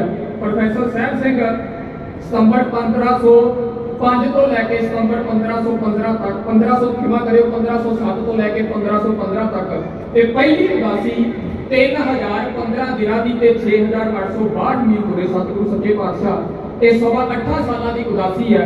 ਇਹਨਾਂ 8.5 ਸਾਲਾਂ ਦੇ ਅੰਦਰ ਸਤਿਗੁਰੂ ਗੁਰੂ ਨਾਨਕ ਦੇਵ ਮਹਾਰਾਜ ਭਾਈ ਸੱਜਣ ਦੇ ਕੋਲ ਸਤਿਗੁਰੂ ਗੁਰੂ ਨਾਨਕ ਦੇਵ ਸੱਚੇ ਪਾਤਸ਼ਾਹ ਉਹ ਕਾਜਲੀਵਾਲ ਜੰਗਲ ਜਿੱਥੇ ਅੱਜ ਵੀ ਇੰਡੀਅਨ ਆਰਮੀ ਜਾਣੋ ਡਰਦੀ ਹੈ, ਤੇ ਜੇ ਇੰਡੀਅਨ ਆਰਮੀ ਨੇ ਜਾਣਾ ਹੋਵੇ ਘੱਟੋ ਘੱਟ ਇੰਡੀਅਨ ਆਰਮੀ ਦੇ 10 ਜਰਨੈਲਾਂ ਦੇ ਸੈਨ ਹੁੰਦੇ ਆ, ਤਾਂ ਜਾ ਕੇ ਇੰਡੀਅਨ ਆਰਮੀ ਦੀ ਫੌਜ ਕਜਲੀਵਾਲ ਜੰਗਲ ਦੇ ਵਿੱਚ ਪੈਰ ਧਰਦੀ ਹੈ। ਕਿਉਂਕਿ ਅੱਜ ਤੱਕ ਜਿਹੜਾ ਬੰਦਾ ਕਜਲੀਵਾਲ ਜੰਗਲ 'ਚ ਗਿਆ ਉਹ ਮੁੜਿਆ ਨਹੀਂ। ਉਹ ਕਜਲੀਵਾਲ ਜੰਗਲ ਦੀ ਧਰਤੀ ਤੇ ਬੈਠਾ ਭਾਈ ਕੌਡਾ ਭੀਲ, ਜਿਹਨੂੰ ਕੌਡਾ ਰਾਖਸ਼ ਕਹਿ ਕੇ ਯਾਦ ਕੀਤਾ ਜਾਂਦਾ ਨਾ, ਕਜਲੀਵਾਲ ਜੰਗਲ 'ਚ ਅੱਜ ਤੱਕ ਜਿਹੜਾ ਗਿਆ ਜਿਉਂਦਾ ਨਹੀਂ ਮੁੜਿਆ। ਸਤਿਗੁਰੂ ਸੱਚੇ ਪਾਤਸ਼ਾਹ ਬਾਬਤ ਐਵੇਂ ਥੋੜਾ ਭਾਈ ਗੁਰਦਾਸ ਜੀ ਨੇ ਲਿਖਿਆ ਵੀ ਰੇਤ ਅੱਗ ਆਹਾਰ ਕਰ ਰੋੜਾਂ ਦੀ ਗੁਰ ਕਰੀ ਵਿਛਾਈ, ਮੌਤ ਨੂੰ ਮੱਥੇ ਲਾਏ ਹੋਏ ਨੇ ਸਤਿਗੁਰੂ ਸੱਚੇ ਪਾਤਸ਼ਾਹ ਨੇ। ਤੇ ਕਜਲੀਵਾਲ ਜੰਗਲ ਜਿੱਥੋਂ ਅੱਜ ਤੱਕ ਅੱਜ ਦੀ ਟੈਕਨੋਲੋਜੀ ਭਰਪੂਰ ਇੰਡੀਅਨ ਆਰਮੀ ਜਾਣੋ ਡਰਦੀ ਹੈ, ਉੱਥੇ ਕੌਡੇ ਭੀਲ ਨੂੰ ਉਤਾਰ ਕੇ ਕੋਲੰਬੇ ਦੀ ਧਰਤੀ ਤੇ ਭਾਈ ਸੱਜਣ ਨੂਰ ਸ਼ਾਹ ਜਾਦੂਗਰਨੀ ਵਰਗੇ ਉਹਨਾਂ ਨੂੰ ਉਤਾਰ ਕੇ ਇੱਕ ਗੱਲ ਹੋਰ ਮੂੰਹ ਆਖਰ ਕਹਿਣ ਲੱਗਿਆ, ਬਚਨ ਪੜਿਆ ਜਾਂਦਾ ਸੰਗਤ ਦੇ ਅੰਦਰ ਕਿ ਚਰਨ ਸ਼ਰਨ ਗੁਰ ਏਕ ਪੈਂਡਾ ਜਾਏ ਚਰਨ ਸਤਿਗੁਰ ਕੋਟ ਪੈਂਡਾ ਆਗੇ ਹੋਏ ਲੇਤ ਹੈ। ਕੋਈ ਭਾਵਨਾ ਰੱਖ ਕੇ ਗੁਰੂ ਵੱਲ ਇੱਕ ਕਦਮ ਆਵੇ, ਗੁਰੂ ਕਰੋੜਾ ਕਦਮ ਅੱਗੇ ਲੈਣ ਜਾਂਦਾ ਹੈ। ਪਰ ਸਾਧ ਸੰਗਤ ਜਿਹੜੇ ਗੁਰੂ ਵੱਲ ਇੱਕ ਕਦਮ ਵੀ ਨਹੀਂ ਆਏ, ਬਾਬਰ ਤਾਂ ਨਹੀਂ ਚੱਲ ਕੇ ਆਇਆ, ਕੌਡਾ ਭੀਲ ਨਹੀਂ ਚੱਲ ਕੇ ਆਇਆ, ਨੂਰ ਸ਼ਾਹ ਜਾਦੂਗਰ ਨਹੀਂ ਚੱਲ ਕੇ ਆਈ, ਸੱਜਣ ਠੱਗ ਨਹੀਂ ਚੱਲ ਕੇ ਆਇਆ, ਭੂਮੀਆ ਚੋਰ ਨਹੀਂ ਚੱਲ ਕੇ ਆਇਆ, ਇੱਥੋਂ ਤੱਕ ਜੋਗੀ ਨਹੀਂ ਚੱਲ ਕੇ ਆਏ। ਸਤਿਗੁਰੂ ਨੂੰ ਸ਼ਮੇਰਪੁਰ ਦੀ ਧਰਤੀ ਤੇ ਆਪ ਜਾਣਾ ਪਿਆ, ਅਚਲ ਬਟਾਲੇ ਦੀ ਧਰਤੀ ਦੇ ਉੱਤੇ ਉਹਨਾਂ ਚੋਂ ਇੱਕ ਵੀ ਨਹੀਂ ਚੱਲ ਕੇ ਆਇਆ ਸਾਧ ਸੰਗਤ। ਫਿਰ ਸਤਿਗੁਰੂ ਗੁਰੂ ਨਾਨਕ ਦੇਵ ਸੱਚੇ ਪਾਤਸ਼ਾਹ ਕਿਉਂ ਉਹਨਾਂ ਕੋਲ ਚੱਲ ਗਏ? ਸਵਾਲ ਹੈ ਨਾ। ਤੇ ਚਰਨ ਸ਼ਰਨ ਗੁਰ ਏਕ ਪੈਂਡਾ ਜਾਏ ਚੱਲ ਸਤਿਗੁਰ ਕੋਟ ਪੈਂਡਾ ਆਗੇ ਹੋਏ ਲੇਤ ਹੈ। ਕੋਈ ਭਾਵਨਾ ਰੱਖ ਕੇ ਇੱਕ ਕਦਮ ਆਵੇ ਤੇ ਗੁਰੂ ਕਰੋੜਾ ਕਦਮ ਅੱਗੇ ਲੈਣ ਜਾਂਦਾ ਹੈ, ਤੇ ਜਿਹੜੇ ਇੱਕ ਕਦਮ ਵੀ ਨਹੀਂ ਆਏ ਗੁਰੂ ਉਹਨਾਂ ਕੋਲ ਕਿਉਂ ਚੱਲ ਕੇ ਗਿਆ? ਸਾਧ ਸੰਗਤ ਇਸ ਸਵਾਲ ਦਾ ਜਵਾਬ ਗੁਰੂ ਗ੍ਰੰਥ ਸਾਹਿਬ ਦੇ ਵਿੱਚ ਹੈ, ਕਿਉਂਕਿ ਗੁਰੂ ਦਾ ਧਰਤੀ ਦੇ ਉੱਤੇ ਕਰਤੱਵ ਹੈ ਸਤਿਗੁਰ ਸਭਨਾਂ ਦਾ ਭਲਾ ਮਨਾਏ ਦਾ ਇਸ ਦਾ ਬੁਰਾ ਕਿਉਂ ਹੋਏ। ਅੱਜ ਉਹੀ ਕੌਮ ਅਰਦਾਸ ਕਰਦੀ ਹੈ ਵੀ ਨਾਨਕ ਨਾਮ ਚੜ੍ਹਦੀ ਕਲਾ ਤੇਰੇ ਭਾਣੇ ਸਰਬੱਤਾ ਭਲਾ। ਜਿਹੜੇ ਇੱਕ ਕਦਮ ਵੀ ਨਹੀਂ ਆਏ ਚੱਲ ਕੇ ਗੁਰੂ ਕੋਲ, ਗੁਰੂ ਉਹਨਾਂ ਕੋਲ ਸੱਚੇ ਪਾਤਸ਼ਾਹ ਮਨ ਚੱਲ ਕੇ ਗਏ। ਔਰ ਜਦੋਂ ਪੁੱਛਿਆ ਤਾਂ ਸਿੱਧ ਗੋਸ਼ਟਾਂ ਨੇ 73 ਪੌੜੀਆਂ ਨੇ ਗੁਰੂ ਗ੍ਰੰਥ ਸਾਹਿਬ ਦੇ ਅੰਦਰ ਕਿਸ ਕਾਰਨ ਗਿਆ ਤਜੇ ਉਦਾਸੀ, ਤੇ ਸਤਿਗੁਰ ਸੱਚੇ ਪਾਤਸ਼ਾਹ ਜਵਾਬ ਦਿੱਤਾ ਦਰਸ਼ਨ ਕੈ ਤਾਈ ਭੇਖ ਨਿਵਾਸੀ। ਤੇ ਉਸੇ ਸਿੱਧ ਗੋਸ਼ਟ ਬਾਣੀ ਦੇ ਵਿੱਚ ਇੱਕ ਪੰਕਤੀ ਹੈ, ਸਤਿਗੁਰੂ ਜਵਾਬ ਦਿੱਤਾ ਵੀ ਗੁਰਮਤਿ ਖੋਜਤ ਪੈ ਉਦਾਸੀ। ਅਸੀਂ ਗੁਰਮੁਖਾਂ ਨੂੰ ਖੋਜਣ ਦੀ ਖਾਤਰ ਇਹ ਉਦਾਸੀ ਆਰੰਭੀ ਹੈ। ਉਹ ਗੁਰਮੁਖ ਕਿਹੜੇ ਸਨ ਸਾਧ ਸੰਗਤ? ਸਤਿਗੁਰੂ ਸੱਚੇ ਪਾਤਸ਼ਾਹ ਯੂਪੀ ਦੀ ਧਰਤੀ ਤੇ ਪਹੁੰਚੇ। ਯੂਪੀ ਦੀ ਧਰਤੀ ਤੇ ਮਗਹਰ ਸ਼ਹਿਰ ਜਿੱਥੇ ਬਾਬਾ ਕਬੀਰ ਸਾਹਿਬ ਮਹਾਰਾਜ ਨੇ ਆਪਣਾ ਅੰਤਮ ਸਭਾ ਗੁਜ਼ਾਰਿਆ, ਮਗਹਰ ਦੀ ਧਰਤੀ ਤੋਂ ਬਾਬਾ ਕਬੀਰ ਸਾਹਿਬ ਮਹਾਰਾਜ ਦੇ ਸ਼ਬਦ ਆਪਣੀ ਪੋਥੀ ਦੇ ਉੱਤੇ ਲਿਖੇ ਨੇ। ਉਹੀ ਪੋਥੀ ਹੈ ਜਿਹਦੇ ਬਾਬਤ ਭਾਈ ਗੁਰਦਾਸ ਜੀ ਕਹਿੰਦੇ ਆਸਾ ਹੱਥ ਕਿਤਾਬ ਕੱਛ। ਉਹੀ ਪੋਥੀ ਹੈ ਜਿਹਦੇ ਬਾਬਤ ਭਾਈ ਗੁਰਦਾਸ ਜੀ ਕਹਿੰਦੇ ਨੇ ਪੁੱਛਣ ਖੋਲ ਕਿਤਾਬ ਨੂੰ ਹਿੰਦੂ ਵੱਡਾ ਤੇ ਮੁਸਲਮਾਨ ਹੋਈ। ਉਹ ਪੋਥੀ ਗੁਰਬਾਣੀ ਦੀ ਪੋਥੀ ਬਣਨੀ ਆ ਸਾਧ ਸੰਗਤ। ਉਹਦੇ ਉੱਤੇ ਗੁਰੂ ਨਾਨਕ ਦੇਵ ਸੱਚੇ ਪਾਤਸ਼ਾਹ ਆਪ ਭਗਤਾਂ ਦੀ ਬਾਣੀ ਲਿਖਦੇ ਆ। ਮਗਹਰ ਦੀ ਧਰਤੀ ਤੋਂ ਬਾਬਾ ਕਬੀਰ ਸਾਹਿਬ ਦੀ ਬਾਣੀ ਇਕੱਤਰਿਤ ਕੀਤੀ। ਇੱਥੇ ਬਸ ਨਹੀਂ, ਬਨਾਰਸ ਦੀ ਧਰਤੀ ਤੇ ਪਹੁੰਚੇ। ਭਗਤ ਰਵਿਦਾਸ ਜੀ ਮਹਾਰਾਜ ਦੇ 40 ਸ਼ਬਦ ਤੇ ਉੱਥੇ ਨਾਲ ਹੀ ਭਗਤ ਸੈਣ ਜੀ ਜਿਨ੍ਹਾਂ ਦਾ ਇਲਾਕਾ ਹੈ ਰੀਵਾ ਬਨਾਰਸ ਦੇ ਵਿੱਚ ਪੈਂਦਾ ਹੈ। ਭਗਤ ਸੈਣ ਜੀ ਦਾ ਇੱਕ ਸ਼ਬਦ ਉਹ ਵੀ ਬਨਾਰਸ ਦੀ ਧਰਤੀ ਤੋਂ। ਭਗਤ ਰਾਮਾਨੰਦ ਜੀ ਦਾ ਬਨਾਰਸ ਦੀ ਧਰਤੀ ਤੋਂ ਸ਼ਬਦ ਇੱਥੇ ਬਸ ਨਹੀਂ, ਅਗਾਹ ਚਾਲੇ ਪਏ ਆ ਗੁਰੂ ਨਾਨਕ ਸਾਹਿਬ ਸੱਚੇ ਪਾਤਸ਼ਾਹ ਮਹਾਰਾਜ ਨੇ। ਅਗਾਹ सतगुरु सच्चे पातशाह राजपुताने राजस्थान का यह इलाका है। राजपुताने दे विच एक पिंड पैंदा गगरौण।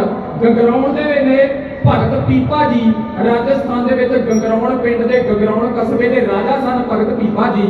गगरौण की धरती तो एक शब्द भगत पीपा जी का एक ही बस नहीं, बंगाल की धरती ते गए गां। बंगाल की धरती के उत्ते केंद्रू पे चंदेरी के दीवी पिंड है, जिला बीरभूम है। जिले बीरभूम दे विच के दूरी पिंड दे विच भगत जयदेव जी का उन्हां दा जन्म स्थान है। इस बंगाल की धरती ते एक शहर है फरीदाबाद नदिया। अंतिम समा भगत जयदेव जी महाराज ने उत्थे गुजारिया है। उन्होंने दो शब्द फरीदाबाद नदिया तो साध संगत एकत्र किए हैं। इस ढंग नाल सतगुरु गुरु नानक देव सच्चे पातशाह बाबा कबीर साहब महाराज उन्होंने 13 रागां च बाणी उचारी है ते भगत नामदेव जी महाराज उन्होंने 18 रागां च बाणी उचारी है। भगत रविदास जी महाराज भगत नामदेव जी महाराज ने 18 रागां च, भगत रविदास जी महाराज ने 16 रागां च ते जिन्ने 15 भगत ने ना जिन्हां दी बाणी गुरु ग्रंथ साहिब च दर्ज है। साध संगत 22 रागां दे विच बाणी उचारण कीती है 15 भगतां ने। इन्हां 15 भगतां दे बोल, इन्हां 15 भगतां दे शब्द सतगुरु सच्चे पातशाह अपनी पोथी ते आप लिखते हैं। इतिहासकार मानते हैं भी सतगुरु सच्चे पातशाह उदों लिखारी सन। भाई गुरदास जी ने गवाही दी है कि एक बाबा अकाल रूप, दूजा रबाबी मरदाना ते दूजी आद भीड़ बारे किताब दे विच प्रोफैसर साहब संघ ने पूरी किताब का निचोड़ यह कढ़िया कि गुरु नानक देव सच्चे पातशाह ने आप बाणी लिखी है अपनी ते भगतां दी। उन्हां दा लिखाई कोई नहीं सी, वो खुद आप बाणी लिखते हैं ते 15 भगतां दी बाणी आप लिखते हैं। आ सतगुरु गुरु नानक देव सच्चे पातशाह ने जिहड़ा कार्य आरंभिया अगाह जाके तीसरे पोथी ने पोथी परमेश्वर का थान बनना है। ऐसे पोथी ने गुरु ग्रंथ साहब महाराज बनना है। आ सतगुरु गुरु नानक देव महाराज जी घालना घालते पए ने उन्हां 15 भगतां दे बोल, उन्हां 15 भगतां दी बाणी जिवें अपनी पोथी दे विच लिख के एकत्रित करते पए ने। सतगुरु सच्चे पातशाह दी घाल कमाई दे तर्जमानी करते बोल मनजीत सिंह लुधियाणे दा पंथक ढाबी जत्था क्यों गया।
कहे कड़ियाला गुरु है भगवान है, कहे कड़ियाला गुरु भगवान है, चरणों दे विच झुकदा जहान है, चरणों दे विच झुकदा जहान है। जी दुल्हन दे आने जाए जस गाउने ने, हाजी जस गाउने ने। दूरों दूरों जाके बाणियां ले आउंदे ने, दूरों दूरों जाके बाणियां ले आउंदे ने, दूरों दूरों जाके बाणियां ले आउंदे ने। साध संगत दूरों दूरों जाके बाणियां लिਆਉਂਦੇ ਨੇ। सतगुरु गुरु नानक देव महाराज सच्चे पातशाह पहली उदासी 3015 दिनां दी ते 6862 मील तुरे। इस उदासी दे अंदर पाकपटन उथे शेख ब्रह्म बाबा फरीद साहब महाराज की 11वीं गद्दी है, उन्हां दी पीढ़ी तो चलदी, उन्हां तो बाबा फरीद साहब महाराज की बाणी लिखी है। 4 शब्द है बाबा फरीद साहब महाराज दे, बाकी श्लोक है। इत्थी बस नहीं साध संगत और महाराष्ट्र जिले के विच एक पिंड है जिहदा पहला नाम नरसी बामणी सी, हुण उस पिंड का नरसी नामदेव है। हजूर साहब तो जे गड्डी ते जाना होवे बाई कार 120 किलोमीटर पैंदा साध संगत। वो 120 किलोमीटर धरती के उत्ते जिथे वो मंदिर घुमिया है, जिहड़ा भगत नामदेव जी ने खुद गुरबाणी के विच जिक्र किया। अज उस पिंड का नाम नरसी नामदेव है। उतों घट्टो घट 60 शब्द भगत नामदेव जी महाराज दे ਉਹ ਲਿਖਦੇ ਲਿਆਦੇ। ਭਗਤ ਨਾਮਦੇਵ ਜੀ ਮਹਾਰਾਜ ਨੇ 18 ਰਾਗਾਂ ਚ ਬਾਣੀ ਉਚਾਰਨ ਕੀਤੀ ਆ। ਗੁਰੂ ਨਾਨਕ ਦੇਵ ਮਹਾਰਾਜ ਸੱਚੇ ਪਾਤਸ਼ਾਹ ਖੁਦ 19 ਰਾਗਾਂ ਚ ਬਾਣੀ ਉਚਾਰਨ ਕਰਦੇ ਨੇ ਤੇ ਇਹਨਾਂ 19 ਰਾਗਾਂ ਦੇ ਵਿੱਚ ਭਾਈ ਮਰਦਾਨਾ ਜੀ ਨੇ ਸਾਧ ਸੰਗਤ 47 ਸਾਲ 564 ਮਹੀਨੇ 16620 ਦਿਨ ਪ੍ਰੋਫੈਸਰ ਸਾਹਿਬ ਸਿੰਘ ਨੇ ਲਿਖੀ ਆ ਗੱਲ। ਇਹਨਾਂ 19 ਰਾਗਾਂ ਦੇ ਵਿੱਚ 47 ਸਾਲ 564 ਮਹੀਨੇ 16620 ਦਿਨ तकरीबन 50 साल का समा बनता है। ते भाई मरदाना जी ने गुरु नानक देव महाराज सच्चे पातशाह के दर के उत्ते 19 रागां च कीर्तन किया है। बड़े गौर नाल सुनियो, लखारी हुंदा ना जिहड़ा, लखारी की बड़ी कीमत होया करदी है।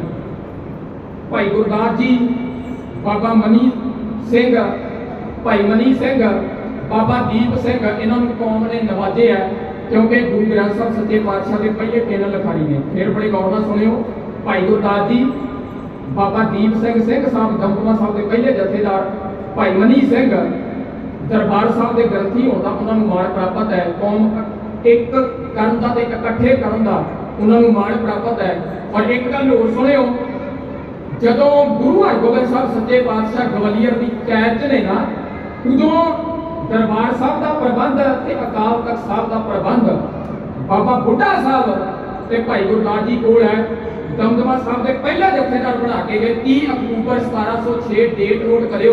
दमदमा साहब की धरती के बाद दमदमा साहब के पहले जथेदार बाबा दीप सिंह नूं गुरु गोबिंद सिंह सच्चे पातशाह आप बना के गए। उत्थे अज भी मोहर पई है, श्री गुरु गोबिंद सिंह जी का तख्त सतगुरु की अपने हाथों की बनाई मोहर है। तो याद रखियो, माता सुंदरी जी ने भेजा भाई मनी सिंह ते ये तिन्ने आगू ने कौम दे। जदों गुरु हरगोबिंद साहब गवालियर कैद ने, उदों भाई गुरदास कौम के आगू बनते हैं। तो बड़े गौर नाल गल सुनियो, भाई मनी सिंह, बाबा दीप सिंह सिंह साहब ते भाई गुरदास, बाबा बुढ़ा साहब, ये 4 कौम के आगे ने। ते 4 दे विचों 3 लखारी ने। कौन? बाबा दीप सिंह, भाई मनी सिंह ते भाई गुरदास श्री गुरु ग्रंथ साहब महाराज दी बीड़ा अपने हत्थी लिखियां ने। ते दूजी गल बाणी पढ़दे ने। ते जिहड़ी गल तुहाडी कचहरी दे विच रखना चाहुंदा ना संगत, साध संगत जी, बड़े गौर नाल सुनियो। उदों कौम दा आगू ओह है जिहड़ा बाणी लिखदा है, पढ़दा है, सुनदा है, कीर्तन करदा है, समझदा है, अमल करदा है। अज कौम दा आगू ओह बन रहा है। मैं खिमा मंग के गल कर रहा। अज कौम दा आगू ओह बन रहा है जिहदे ना पल्ले बाणी है, ना पल्ले बाणा है। जिहदे ना पल्ले बाणी है, ना बाणा है। ਵੱਡੇ ਘੱਲੂਘਾਰੇ ਦੇ ਵਿੱਚ ਕੌਮ ਦੀ ਅਗਵਾਈ ਸਰਦਾਰ ਬਾਬਾ ਜੱਸਾ ਸਿੰਘ ਆਹਲੂਵਾਲੀਆ ਜੀ ਦੇ ਹੱਥ 'ਚ ਹੈ, ਜਿਨ੍ਹਾਂ ਨੂੰ ਸੁਲਤਾਨੇ ਉਨ ਕੌਮ ਦਾ ਖਿਤਾਬ ਹੈ। ਤੇ ਇਤਿਹਾਸਕਾਰ ਲਿਖਦੇ ਨੇ ਕਿ ਸਰਦਾਰ ਸਾਹਿਬ ਤੋਂ ਸੋਹਣਾ ਕੀਰਤਨ ਨਹੀਂ ਹੋ ਸਕਿਆ ਕਿਸੇ ਵਕਤ, ਉਸ ਵਕਤ 'ਚ ਐਡਾ ਸੋਹਣਾ ਕੀਰਤਨ ਕਰਦੇ ਸੀ। ਕੀਰਤਨ ਸੁਣ ਕੇ ਕਿਹਾ ਸੀ ਨਵਾਬ ਕਪੂਰ ਸਿੰਘ ਨੇ ਸਰਦਾਰ ਬਾਬਾ ਜੱਸਾ ਸਿੰਘ ਆਹਲੂਵਾਲੀਆ ਜੀ ਦੀ ਮਾਤਾ ਨੂੰ ਵੀ ਆਹ ਜਿਹੜਾ ਤੇਰਾ ਪੋਤਾ ਨਾ ਮੈਂ ਇਹਨੂੰ ਪੁੱਤ ਬਣਾ ਕੇ ਪਾਲੂੰਗਾ, ਮੇਰੀ ਝੋਲੀ 'ਚ ਪਾ ਦੇ। ਸਰਦਾਰ ਬਾਬਾ ਜੱਸਾ ਸਿੰਘ ਆਹਲੂਵਾਲੀਆ ਜੀ ਕੀਰਤਨ ਬਹੁਤ ਸੋਹਣਾ ਕਰਦੇ ਆ। ਕੌਮ ਦਾ ਆਗੂ ਉਹ ਬਣਦਾ ਹੈ ਜਿਹਨੂੰ ਕੀਰਤਨ ਕਰਨਾ ਆਉਂਦਾ ਹੈ। ਕੌਮ ਦਾ ਆਗੂ ਉਹ ਬਣਦਾ ਹੈ ਜਿਹਨੂੰ ਬਾਣੀ ਪੜ੍ਹਨੀ ਆਉਂਦੀ ਹੈ। ਕੌਮ ਦਾ ਆਗੂ ਉਹ ਬਣਦਾ ਹੈ ਜਿਹਨੂੰ ਬਾਣੀ ਲਿਖਣੀ ਆਉਂਦੀ ਹੈ। ਕੌਮ ਦਾ ਆਗੂ ਉਹ ਬਣਦਾ ਹੈ ਜਿਹਨੂੰ ਬਾਣੀ ਦੇ ਅਰਥ ਪਤਾ ਹੈ। ਕੌਮ ਦਾ ਆਗੂ ਉਹ ਬਣਦਾ ਹੈ ਜਿਹੜਾ ਬਾਣੀ ਆਪਣੀ ਜ਼ਿੰਦਗੀ 'ਚ ਜਿਉਂਦਾ ਹੈ। ਅੱਜ ਆਗੂ ਉਹ ਬਣਦੇ ਫਿਰਦੇ ਨੇ ਜਿਨ੍ਹਾਂ ਨੂੰ ਮੈਂ ਖਿਮਾ ਮੰਗ ਕੇ ਗੱਲ ਕਹਿਣ ਲੱਗਿਆ, ਜਿਨ੍ਹਾਂ ਨੂੰ ਸ਼ਾਇਦ ਜਪਜੀ ਸਾਹਿਬ ਵੀ ਮਸਾ ਹੀ ਆਉਂਦਾ ਹੋਵੇ। ਖੈਰ ਬੜੇ ਗੌਰ ਨਾਲ ਸੁਣਿਓ। ਇੱਕ ਕਾਰਜ ਆਰੰਭਣ ਲੱਗਿਆ, ਸਤਿਗੁਰੂ ਸੱਚੇ ਪਾਤਸ਼ਾਹ ਆਰੰਭ ਦਿੱਤਾ ਗਿਆ। ਪ੍ਰੋਫੈਸਰ ਸਾਹਿਬ ਸਿੰਘ ਅਨੁਸਾਰ ਸਤਿਗੁਰੂ ਸੱਚੇ ਪਾਤਸ਼ਾਹ ਖੁਦ ਬਾਣੀ ਲਿਖਦੇ ਨੇ। 15 ਭਗਤਾਂ ਦੀ ਬਾਣੀ ਲਿਖ ਕੇ ਆਏ। ਹੁਣ ਤੱਕ ਵਿਦਵਾਨਾਂ ਨੇ ਕੌੜ ਕੀਤੀ ਹੈ 13 ਮੋਢੀਆਂ ਹੁਣ ਤੱਕ ਲੱਭੀਆਂ ਨੇ ਗੁਰੂ ਗ੍ਰੰਥ ਸਾਹਿਬ ਦੇ ਵਿੱਚ। ਜਿੱਦਣ ਭਗਤ ਨਾਮਦੇਵ ਦੀ ਮਰਦ ਨੂੰ ਪੜੋਗੇ ਨਾ, ਆਪਣੇ ਉਰੇ ਪਾਣੀ ਕਹਿੰਦੇ ਆ, ਜਲ ਕਹਿੰਦੇ ਆ। ਜਦੋਂ ਉਹਨਾਂ ਦੇ ਸ਼ਬਦ ਪੜੋਗੇ, ਅਨੀਲੇ ਕੁੰਭ ਭਰਾਈਲੇ ਉਦਕ, ਅਨੀਲੇ ਕੁੰਭ ਭਰਾਈਲੇ ਉਦਕ, ठाकुर की हो पूज करो 42 लाख दी जल में होते बीठल पहला काए करो। ਉੱਥੇ ਉਹਨਾਂ ਦੀ ਮਹਾਰਾਸ਼ਟਰ ਦੇ ਵਿੱਚ ਪਾਣੀ ਨੂੰ ਉਦਕ ਕਿਹਾ ਜਾਂਦਾ ਹੈ। ਦੁਬਾਰਾ ਸੁਣਿਓ, ਅਨੀਲੇ ਕੁੰਭ ਭਰਾਈਲੇ ਉਦਕ, ठाकुर की हो पूज करो 42 लाख दी जल में होते बीठल पहला ਕਾਏ करो। ਉਹਨਾਂ ਦੀ ਉਧਰ ਮਹਾਰਾਸ਼ਟਰ ਦੀ ਬੋਲੀ 'ਚ ਰੱਬ ਨੂੰ ਬੀਠਲ ਆਖਿਆ ਜਾਂਦਾ ਹੈ। ਤੇ ਬੜੇ ਗੌਰ ਨਾਲ ਸੁਣਿਓ, ਉੱਥੇ ਉਦਕ ਪਾਣੀ ਨੂੰ ਕਿਹਾ ਜਾਂਦਾ ਹੈ। ਤੇ ਜੇ ਕਿਤੇ ਸਤਿਗੁਰੂ ਸੱਚੇ ਪਾਤਸ਼ਾਹ ਮਹਾਰਾਜ ਦੇ ਕਾਰਜ ਆਰੰਭਦੇ ਨਾ ਤੇ ਆ ਬੋਲੀਆਂ ਦਾ ਸੰਘਰਸ਼, ਆ ਬੋਲੀਆਂ ਦਾ ਇਕੱਠ ਅੱਜ ਕਿਵੇਂ ਪਤਾ ਲੱਗਦਾ? ਜਿਹੜਾ ਸਿੱਖ ਗੁਰਬਾਣੀ ਰੀਝ ਨਾਲ ਪੜ੍ਹਦਾ ਉਹਨੂੰ ਪਤਾ ਲੱਗਦਾ ਵੀ ਮਹਾਰਾਸ਼ਟਰ ਦੀ ਧਰਤੀ ਦੇ ਉੱਤੇ ਵੋਕੈਬਲਰੀ ਵਧੀ ਹੈ। ਅੱਜ ਬਹੁਤਾਤ ਸਾਡੇ ਪੁੱਤਰ ਦੀਆਂ ਇੰਗਲਿਸ਼ ਵੱਲ ਵਧੇ ਪਏ ਨੇ। ਸਿੱਖਾਂ ਦੇ ਪੁੱਤ ਨੂੰ ਫ੍ਰੈਂਚ ਵੀ ਆਉਣੀ ਚਾਹੀਦੀ ਹੈ, ਸਿੱਖਾਂ ਦੇ ਪੁੱਤ ਨੂੰ ਅਰਬਿਕ ਵੀ ਆਉਣੀ ਚਾਹੀਦੀ ਹੈ, ਸਿੱਖਾਂ ਦੇ ਪੁੱਤ ਨੂੰ ਉਰਦੂ ਵੀ ਆਉਣੀ ਚਾਹੀਦੀ ਹੈ, ਸਿੱਖਾਂ ਦੇ ਪੁੱਤ ਨੂੰ ਫਾਰਸੀ ਵੀ ਆਉਣੀ ਚਾਹੀਦੀ ਹੈ। ਪਰ ਮੈਂ ਖਿਮਾ ਮੰਗ ਕੇ ਗੱਲ ਕਹਿਣ ਲੱਗਿਆ, ਸਿੱਖਾਂ ਦਾ ਪੁੱਤ ਉੱਥੇ ਆ ਕੇ ਅੜ ਜਾਂਦਾ ਹੈ ਜਦੋਂ 527 ਅੰਗ ਤੇ ਭਗਤ ਜੈਦੇਵ ਮਨ ਦਾ ਪਤਾ ਹੁੰਦਾ ਨਾ। परमाद पुरख मनो पिमंग सत आद भाव रतंग परमत पुतंग परकृत परंग जत चिंत सर्व गतंग केवल राम नाम मनोरमग बद अमृत तत्मयंग न विनोद जस मरनेन जन्म जराद मरण त्यंग रहाओ इच्छा जमात प्राप्य जासोस कृतंग लोभा दृष्ट पर ग्रहंग जद विच आचरण तज सकल गुरमत दुर्मति पज चकतर शरणंग हर भगत निज केवला रित कर्मणा वजसा जोगेन किंग जागेन किंग दानेन किंग तपसा। ਇੱਥੇ ਆ ਕੇ ਅੜ ਜਾਂਦਾ ਹੈ। ਹੋ ਸਕਦਾ ਮੇਰੇ ਕੋਲ ਵੀ 2-3 ਅੱਖਰ ਸ਼ੁੱਧ ਨਾ ਬੋਲੇ ਗਏ ਹੋਣ। ਇੱਕ ਗੱਲ ਹੋਰ ਸੁਣੇ ਬੜੇ ਗੌਰ ਨਾਲ, ਗੁਰੂ ਗ੍ਰੰਥ ਸਾਹਿਬ ਦੀ ਕਿਰਪਾ ਹੈ। ਸਾਡੀ ਕੀ ਪਾਇਆ ਤੁਹਾਡੀ ਹਜ਼ੂਰੀ ਦੇ ਵਿੱਚ, ਸੰਗਤ ਦੀ ਹਜ਼ੂਰੀ ਤੇ ਮਰਦੀ ਹਜ਼ੂਰੀ 'ਚ ਖੜ ਕੇ ਬੋਲ ਸਕੀਏ। ਸਾਡੀ ਕੀ ਪਾਇਆ ਸਾਧ ਸੰਗਤ, ਇਹ ਤਾਂ ਦਾਤੇ ਦੇ ਹੱਥ ਦੇ ਵਿੱਚ ਖੇਡਾਂ ਨੇ। ਕਿਉਂਕਿ ਦਾਤਾ ਐਡੀ ਕੁ ਵੱਡੀ ਮਕਬੂਲੀਅਤ ਚੀਜ਼ ਹੈ ਨਾ। ਸਤਿਗੁਰੂ ਸੱਚੇ ਪਾਤਸ਼ਾਹ ਨੇ ਨਵੇੜਾ ਕੀਤਾ, ਉੱਥੇ ਵੀ ਹਸਤੋ ਜਾਏ ਸੋ ਰੋਵਤ ਆਵੇ, ਰੋਵਤ ਜਾਏ ਸੋ ਹਸਤੈ ਬਸੇ ਬਸਤੋ ਹੋਏ ਸੋ ਉਜਰ ਹੋਏ ਸੋ ਬਸੈ ਜਲ ਦੇ ਥਲ ਕਰ ਥਲ ਦੇ ਕੂਆ ਕੂਪ ਤੇ ਮੇਰ ਕਰਾਵੇ, ਧਰਤੀ ਤੇ ਆਕਾਸ਼ ਚੜਾਵੇ, ਚੜੇ ਆਕਾਸ਼ ਗਿਰਾਵੇ, ਭਿਖਾਰੀ ਤੇ ਰਾਜ ਕਰਾਵੇ, ਰਾਜਾ ਤੇ ਭਿਖਾਰੀ, ਖਲ ਮੂਰਖ ਤੇ ਪੰਡਿਤ ਕਰਬੋ, ਪੰਡਿਤ ਤੇ ਮੁਗਧਾਰੀ। ਮੇਰੇ ਵਰਗਾ ਕਰਦੇ ਹੰਕਾਰ ਗਿਆਨ ਦਾ ਸਾਧ ਸੰਗਤ ਕੀ ਪਤਾ ਗੇਟ ਟੱਪਦੇ ਹੀ ਗੁਰਦੁਆਰਾ ਸਾਹਿਬ ਦਾ ਦਿਮਾਗ ਪਾਗਲ ਕਰ ਦੇਵੇ। ਇਹ ਬਾਣੀ ਕੰਠ ਕਰਨੀ ਇਹ ਉਹਨਾਂ ਨੂੰ ਕਰਾਉਂਦਾ ਮਾਲਕ ਜਿਨ੍ਹਾਂ ਤੇ ਆਪ ਕਿਰਪਾ ਕਰਦਾ, ਜਿਨ੍ਹਾਂ ਨੂੰ ਆਪ ਚਾਹੁੰਦਾ ਹੈ। ਇਹ ਨਹੀਂ ਸਤਿਗੁਰੂ ਸੱਚੇ ਪਾਤਸ਼ਾਹ ਨੂੰ ਅਰਦਾਸ ਕਰਨੀ ਚਾਹੀਦੀ ਹੈ ਵੀ ਸਤਿਗੁਰੂ ਜਿੱਥੇ ਜਹਾਨ ਦੀ ਐਨੀ ਵੋਕੈਬਲਰੀ ਕੰਠ ਹੁੰਦੀ ਜਾਂਦੀ ਆ ਨਾ, ਐਨੇ ਨੇ ਫੋਨ ਨੰਬਰ ਬੰਦਿਆਂ ਨੂੰ ਯਾਦ ਨੇ, ਤੇ ਆਓ ਭਾਈ ਉੱਥੇ ਅਰਦਾਸ ਕਰਿਆ ਕਰੋ ਆਪਣੇ ਬੱਚਿਆਂ ਲਈ ਤੇ ਆਪ ਦੇ ਲਈ ਵੀ ਸਤਿਗੁਰੂ ਸੱਚੇ ਪਾਤਸ਼ਾਹ ਸਾਨੂੰ ਇਹ ਬਾਣੀ ਕੰਠ ਕਰਾਓ।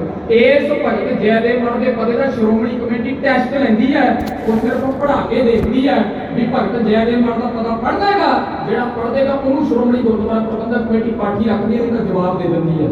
ਆਓ ਬੜੇ ਗੌਰ ਨਾਲ ਸੁਣਿਓ, ਅੱਜ ਚੱਲਣ ਕਿੱਧਰ ਨੂੰ ਚੱਲ ਰਿਹਾ। ਬਹੁਤ ਔਖੇ ਸ਼ਬਦ ਹੈ ਗੁਰੂ ਗ੍ਰੰਥ ਸਾਹਿਬ ਦੇ ਵਿੱਚ, ਜਿਹੜੇ ਅੱਜ ਬਹੁਤਾਤ ਸਿੱਖਾਂ ਦੇ ਪੁੱਤ ਇੱਧਰ ਨੂੰ ਧਿਆਨ ਨਹੀਂ ਦਿੰਦੇ।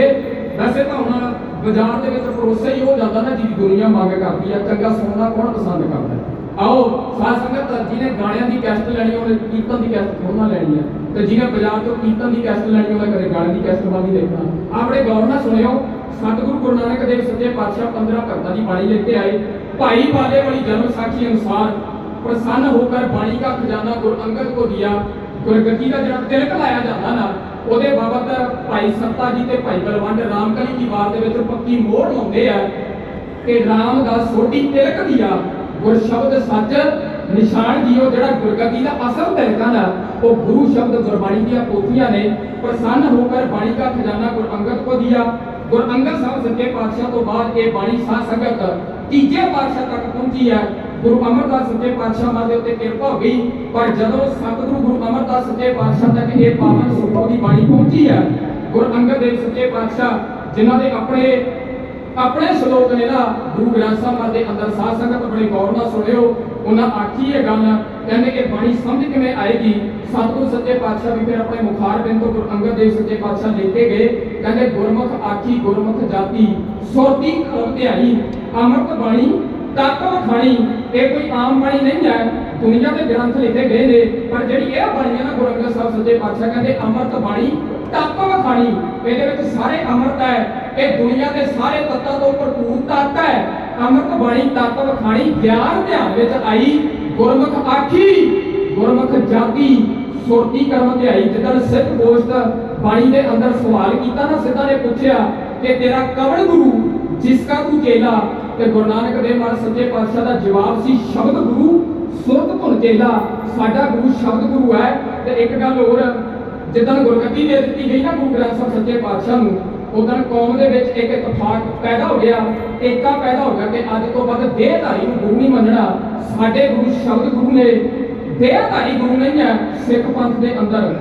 ਇਸ ਵਕਤ ਨਾਲ ਇੱਕ ਗੱਲ ਹੋਰ ਕਹਿ ਕਰਿਓ, ਇਹ ਤਾਂ ਪਤਾ ਲੱਗ ਗਿਆ ਸਾਨੂੰ ਵੀ ਦੇਹਧਾਰੀ ਗੁਰੂ ਨਹੀਂ ਹੈ, ਦੇਹਧਾਰੀ ਗੁਰੂ ਨਹੀਂ ਪ੍ਰਵਾਨ। ਇਹਦੀ ਗੱਲ ਯਾਦ ਰੱਖਿਓ, ਦੇਹਧਾਰੀ ਸਿੱਖ ਨਹੀਂ ਪ੍ਰਵਾਨ। ਉੱਥੇ ਸਤਿਗੁਰੂ ਨੇ ਜਵਾਬ ਦਿੱਤਾ ਸੀ ਸ਼ਬਦ ਗੁਰੂ ਸੁਰਤ ਧੁਨ ਚੇਲਾ।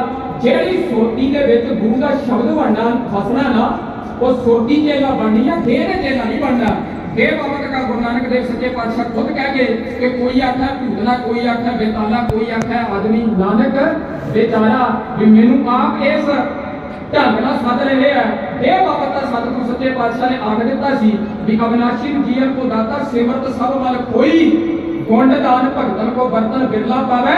ਕੋਈ ਇੱਕੋ ਇੱਕ ਧਰਤੀ ਦੇ ਉੱਤੇ ਅਵਿਨਾਸ਼ੀ ਪੁਰਖ ਅਕਾਲ ਪੁਰਖ, ਬਾਕੀ ਸਾਰੇ ਨਾਸ਼ਵਾਨ ਹੋਣਗੇ। ਸਤਿਗੁਰੂ ਸੱਚੇ ਪਾਤਸ਼ਾਹ ਨੇ ਤਾਂ ਸਰੀਰ ਦਾ ਇਤਫਾਕ ਹੀ ਖਤਮ ਕਰ ਦਿੱਤਾ ਨਾ ਕੌਮ ਦੇ ਅੰਦਰੋਂ। ਜੇ ਦੇਹਧਾਰੀ ਗੁਰੂ ਨਹੀਂ ਪ੍ਰਵਾਨ ਤੇ ਸਾਧ ਸੰਗਤ ਦੇਹਧਾਰੀ ਸਿੱਖ ਨਹੀਂ ਪ੍ਰਵਾਨ। ਪਰ ਅਜੀ ਖੁਆਰ ਤਾਂ ਹੋਣੇ ਪਏ ਆ, ਅਸੀਂ ਸ਼ਬਦ ਗੁਰੂ ਦੇ ਦੇਹਧਾਰੀ ਸਿੱਖ ਬਣਨ ਲਈ ਤਾਂ ਤਿਆਰ, ਅਸੀਂ ਸ਼ਬਦ ਗੁਰੂ ਦੇ ਸੁਰਤੀ ਸਿੱਖ ਬਣਨ ਲਈ ਤਿਆਰ ਨਹੀਂ। ਅੱਜ ਸ਼ਬਦ ਗੁਰੂ ਦੇ ਸੁਰਤੀ ਰੂਪੀ ਸਿੱਖ ਬਹੁਤ ਘੱਟ ਮਿਲਣਗੇ, ਤੁਹਾਨੂੰ ਦੇਹਧਾਰੀ ਸਿੱਖ ਤਾਂ ਬਹੁਤ ਮਿਲਣਗੇ। ਜਿਹੜੀ ਸੁਰਤੀ 'ਚ ਬਾਣੀ ਚੱਲਦੀ ਹੋਵੇ ਉਹ ਸਿੱਖ ਬਹੁਤ ਤੁਹਾਨੂੰ ਘੱਟ ਮਿਲੇਗਾ। ਆਹ ਬੜੇ ਗੌਰ ਨਾਲ ਸੁਣਿਓ ਸਾਧ ਸੰਗਤ, ਤੀਜੇ ਪਾਤਸ਼ਾਹ ਤੱਕ ਜਦੋਂ ਇਹ ਸੰਕਲਨ ਤੇ ਇਹ ਸੰਪਾਦਨ ਦੀ ਪ੍ਰਕਿਰਿਆ ਪਹੁੰਚੀ, ਤੀਜੇ ਪਾਤਸ਼ਾਹ ਤੱਕ ਕੱਚੀ ਬਾਣੀ ਲਿਖਣੀ ਸ਼ੁਰੂ ਕਰ ਦਿੱਤੀ ਹੈ। ਹੁਣ ਜੇ ਅਸਲ ਆਊਗਾ, ਜੇ ਸੱਚ ਆਊਗਾ, ਸੱਚ ਨਾਲ ਝੂਠ ਹੈ ਨਾ, ਜੇ ਗਿਆਨ ਹੈ ਉਹਦੇ ਨਾਲ ਅਗਿਆਨ ਹੈ ਨਾ, ਤੇ ਜਿੱਥੇ ਸੱਚ ਨੇ ਆਉਣਾ ਉੱਥੇ ਝੂਠ ਨੇ ਤਾਂ ਆਉਣਾ ਹੀ ਹੈ। ਜਿੱਥੇ ਅਕਾਲ ਪੁਰਖ ਦੀ ਉਹ ਬਾਣੀ ਇਹ ਧੁਰਕੀ ਬਾਣੀ ਆਈ ਤੇ ਸਗਲੀ ਚਿੰਤ ਮਟਾਈ। ਤੇ ਫਿਰ ਰਾਜੇ ਸ਼ਿਵਨਾਮ ਨੂੰ ਕਈ ਨਕਲੀ ਨਾਨਕ ਬਣ ਕੇ ਠੱਗ ਕੇ ਗਏ ਨਾ, ਪੇਟੈਂਟ ਕਾਪੀ ਕਰਾਈ ਹੋਈ ਸੀ ਅਸੀਂ ਉਹ ਨਾਨਕ ਆ। ਤੇ ਗੁਰੂ ਨਾਨਕ ਦੇਵ ਸੱਚੇ ਪਾਤਸ਼ਾਹ ਤੇ ਵੀ ਪਰਖ ਦੀ ਘੜੀ ਲੱਗੀ ਤੇ ਗੁਰੂ ਨਾਨਕ ਦੇਵ ਮਹਾਰਾਜ ਸੱਚੇ ਪਾਤਸ਼ਾਹ ਸ਼ਿਵਨਾਮ ਦੀ ਧਰਤੀ ਤੇ ਜਿੱਤ ਗਏ। ਰਾਜੇ ਸ਼ਿਵਨਾਮ ਨੂੰ ਚਰਨਾਂ ਤੇ ਝੁਕਣਾ ਪੈ ਗਿਆ, ਪਰ ਬਣ ਕੇ ਗਏ ਨਕਲੀ ਨਾਨਕ। ਤੇ ਪਹਿਲੀ ਵਾਰੀ ਕੱਚੀ ਬਾਣੀ ਦੀ ਸਾਧ ਸੰਗਤ ਪੁਰਾਣ ਸੰਗਲੀ ਜਿਹਨੂੰ ਆਖਿਆ ਜਾਂਦਾ ਹੈ, ਉਹ ਸ਼੍ਰੀਲੰਕਾ ਦੀ ਧਰਤੀ ਦੇ ਉੱਤੇ ਲਿਖੀ ਗਈ ਹੈ।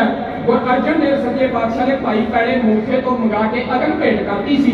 ਹੋ ਸਕਦਾ ਇੱਕ ਅੱਧੀ ਕਾਪੀ ਰਹਿ ਗਈ ਹੋਵੇ, ਉਹਨੂੰ ਪੰਜਾਬੀ ਯੂਨੀਵਰਸਿਟੀ ਪਟਿਆਲਾ ਛਾਪਦੀ ਹੈ, ਕਿਸ ਆਧਾਰ ਤੇ ਛਾਪਦੀ ਹੈ ਇਹ ਅੱਜ ਤੱਕ ਮੈਨੂੰ ਲੱਭੀ ਨਹੀਂ ਗੱਲ। ਪਰ ਭਾਈ ਪੈੜੇ ਮੋਖੇ ਤੋਂ ਪੁਰਾਣ ਸੰਗਲੀ ਮੰਗਾ ਕੇ ਕਵੀ ਸੰਤੋਖ ਸਿੰਘ ਪੂਰਾਮਣੀ, ਸ਼ਮਸ਼ੇਰ ਸਿੰਘ ਅਸ਼ੋਕ ਤੇ ਭਾਈ ਕਾਨ ਸਿੰਘ ਨਾਭਾ ਮਾਨਕੋਟ ਤੇ ਗਵਾਹੀ ਭਰਦੇ ਵੀ ਗੁਰੂ ਅਰਜਨ ਦੇਵ ਸੱਚੇ ਪਾਤਸ਼ਾਹ ਨੇ ਪੁਰਾਣ ਸੰਗਲੀ ਆਪਣੇ ਹੱਥਾਂ ਨਾਲ ਸਾੜੀ ਹੈ। ਪਰ ਤੀਜੇ ਪਾਤਸ਼ਾਹ ਤੱਕ ਇਹ ਕੰਮ ਵੱਧ ਗਿਆ ਤੇ ਸਤਿਗੁਰੂ ਆਨੰਦ ਸਾਹਿਬ ਦੀ ਬਾਣੀ 'ਚ ਐਡਰੈਸ ਕਰਨਾ ਪਿਆ, ਸਿੱਖਾਂ ਨੂੰ ਸੁਚੇਤ ਕਰਨਾ ਪਿਆ। ਕਾਹਦੇ ਲਈ? ਕਿ ਸਤਿਗੁਰੂ ਕੀ ਬਾਣੀ ਸਤ ਸਤ ਕਰ ਜਾਣੋ, ਗੁਰਸਿੱਖੋ ਹਰ ਕਰਤਾ ਆਤਮ ਮੋਹ ਕਢਾਏ। ਸਤਿਗੁਰੂ ਸੱਚੇ ਪਾਤਸ਼ਾਹ ਨੂੰ ਐਡਰੈਸ ਕਰਨਾ ਪਿਆ ਕਿ ਆਵੋ ਸਿੱਖ ਸਤਿਗੁਰੂ ਕੇ ਪਿਆਰਿਓ, ਗਾਵੋ ਸੱਚੀ ਬਾਣੀ, ਬਾਣੀ ਤਾਂ ਗਾਵੋ ਗੁਰੂ ਤੇਰੀ ਬਾਣੀਆਂ ਸਿਰ ਬਾਣੀ। ਸਤਿਗੁਰੂ ਨੂੰ ਐਡਰੈਸ ਕਰਨਾ ਪਿਆ ਆਨੰਦ ਸਾਹਿਬ ਦੇ ਅੰਦਰ ਕਿ ਕੱਚੀ ਬਾਣੀ ਵੀ ਲਿਖੀ ਜਾ ਰਹੀ ਹੈ। ਉਹ ਕੱਚੀ ਬਾਣੀ ਇੱਥੋਂ ਤੱਕ ਵੱਧ ਗਈ ਸਾਧ ਸੰਗਤ, ਤੀਜੇ ਪਾਤਸ਼ਾਹ ਉਹ ਕਿੰਨਾ ਕੁ ਸਤਿਕਾਰ ਕਰਦੇ ਨੇ ਗੁਰਬਾਣੀ ਦਾ। ਤੀਜੇ ਪਾਤਸ਼ਾਹ ਆਪਣੇ ਤੋਂ ਵੱਧ ਉਸ ਪੋਥੀ ਨੂੰ ਸਤਿਕਾਰ ਦਿੰਦੇ ਨੇ ਜਿਹੜੀ ਗੁਰੂ ਸ਼ਬਦ ਦੀ ਪੋਥੀ ਹੈ, ਜਿਹੜੀ ਗੁਰਬਾਣੀ ਦੀ ਪੋਥੀ ਹੈ। ਅਗਾਂਹ ਜਾ ਕੇ ਜਿਹਨੇ ਗੁਰੂ ਗ੍ਰੰਥ ਸਾਹਿਬ ਮੱਧ ਪੜ੍ਹਨਾ ਹੈ, ਔਰ ਜਦੋਂ ਸਤਿਗੁਰੂ ਸੱਚੇ ਪਾਤਸ਼ਾਹ ਇਹ ਸ਼ਬਦ ਉਚਾਰਨ ਕਰਦੇ ਨੇ ਨਾ, ਬੜੇ ਗੌਰ ਨਾਲ ਸੁਣਿਓ। हर बिसरत तेरे गुण गलिया। ये भगती 3 वारी आउंदी है गुरु ग्रंथ साहिब दे विच। पहली वारी जिथे सोदर रहना साहब का पाठ है ना, आसा महला पहला उत्थे गुरु नानक साहब महाराज ने वरती है। सोदर की पौड़ी 3 वारी आई है साध संगत गुरु ग्रंथ साहिब दे विच। पहला जपजी साहब तो बाद फिर जपजी साहब के विच खिमा मार के 27वीं पौड़ी है जपजी साहब की। फिर जपजी साहब तो बाद रहरा साहब के विच फिर अगाह जाके 547 अंग के कोल जो मैं नाम भुलदा वा 3 वारी सोदर की पौड़ी आई है। वो इस करके आई है कि सिखां दे घर दे विच जिहड़ा सिमरन है ना वो अखां खोल के कीता जाना है। इत्थे मसली साध संगत पवन गुरु पाणी पिता माता धरत महत। ये जरा श्लोक है एक गुरु नानक देव मत है, एक 146 अंक ते मास की बात तो गुरु अंगद देव सच्चे पातशाह दा। फर्क केड़ा है? जेड़ा गुरु नानक देव मत वाला ओदे विच दिवस रात कोई गाईदा आ ते जेड़ा गुरु अंगद देव सच्चे पातशाह ओदे च दिन रात कोई गाईदा आ। इन्ना क फर्क है। ये 2 श्लोक जेड़ा संस्कृति च श्लोक होंदा ना 1352 अंक दे उत्ते पहला शब्द है जेड़ा गुरु नानक देव महाराज सच्चे पातशाह दा पढ़ पुस्तक संध्या बादंग सिर पूजस बगल समादंग मुख झूठ विभूखण सारंग त्रैपाल ते हाल विचारंग गल माला तिलक ललाटंग दो धोती वस्त्र कपाटंग। और जिन्ने शब्द गुरु नानक देव मरदे आ ओदे नाल दे शब्द गुरु अंगद देव सच्चे पातशाह ने रचे आ। तां कि जदों सिख बाणी पढ़े अखां खोल के पढ़े सोती डिगे ऐसी मरनी जो मरे बबर ना मरना होए।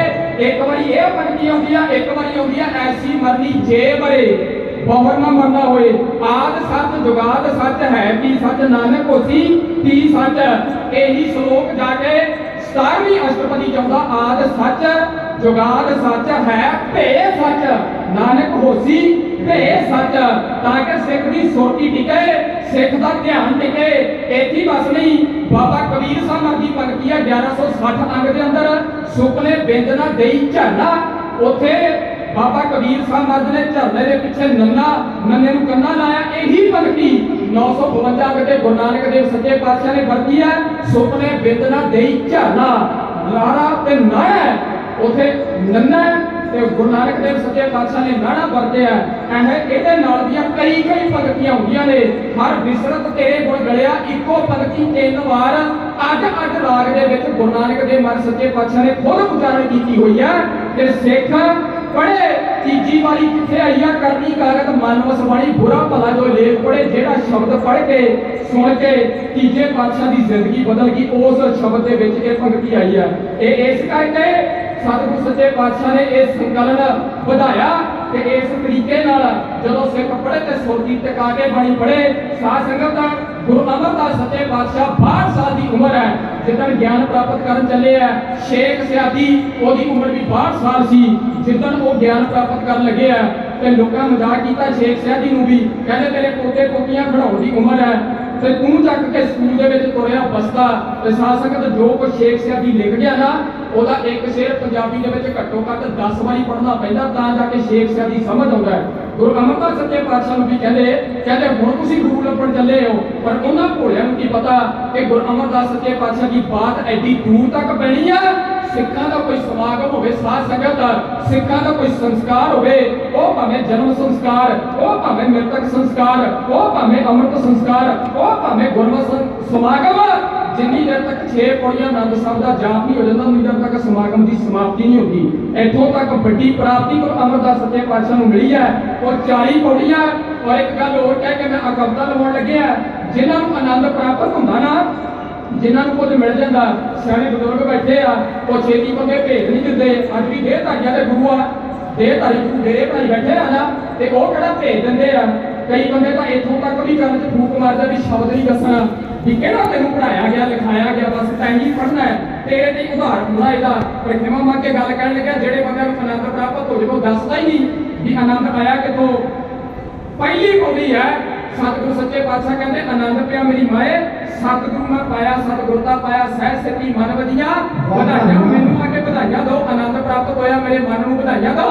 ते गुरु अमरदास सच्चे पातशाह तो बारे जाइए सतगुरु गुरु अमरदास सच्चे पातशाह ने आनंद अपने तक नहीं रखा। 40वीं पौड़ी तक 39 पौड़ियां तक दस्सिया भी तेन आनंद प्राप्त किवें होना है ते अखां नाल की देखना ते कन्नां नाल की सुनना है ते जीव नाल की बोलना है। ते 40वीं पौड़ी ते जाके सतगुरु कहंदे आनंद सुनो बड़ भागियो सकल मनोरथ पूरे पार ब्रह्म पाया उतरे सकल विसुरे दुख रोग संताप उतरे सुनी सच्ची बाणी ओदे दुख ते रोग दूर होणगे जेड़ा इस गुरु दी सच्ची बाणी नूं सुनेगा। तीजा पातशाह तक ये बाणी पहुंची है, कौम नूं एड्रैस कर दिता गया कि नाल कच्ची बाणी लिखी जा रही है।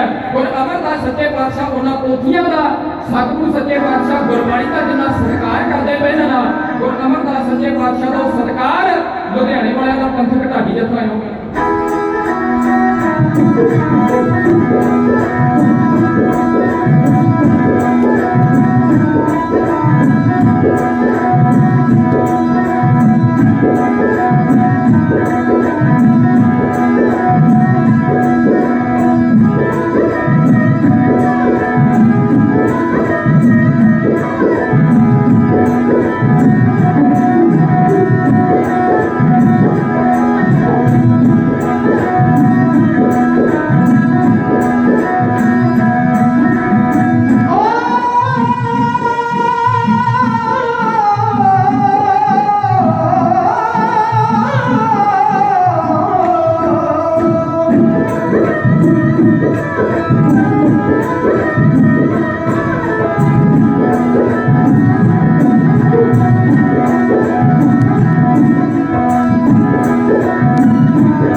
ਸਿਦਾ ਜਾਪ ਕਰਦਾ ਉਹਨੂੰ ਬਬਜਲੋਂ ਪਾਰ ਲਗਾਉਂਦੀਏ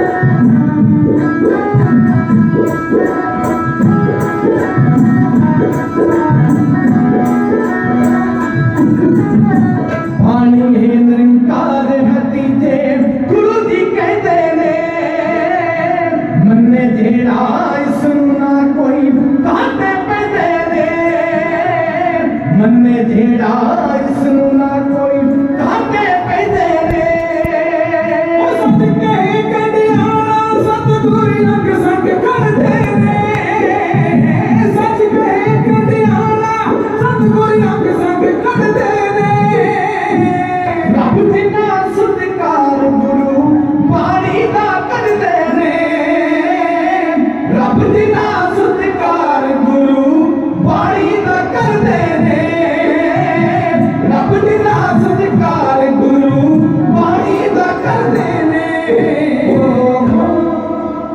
ਰੱਬ ਜਿੰਨਾ ਸਤਿਕਾਰ ਗੁਰਬਾਣੀ ਦਾ ਕਰਦੇ ਨੇ।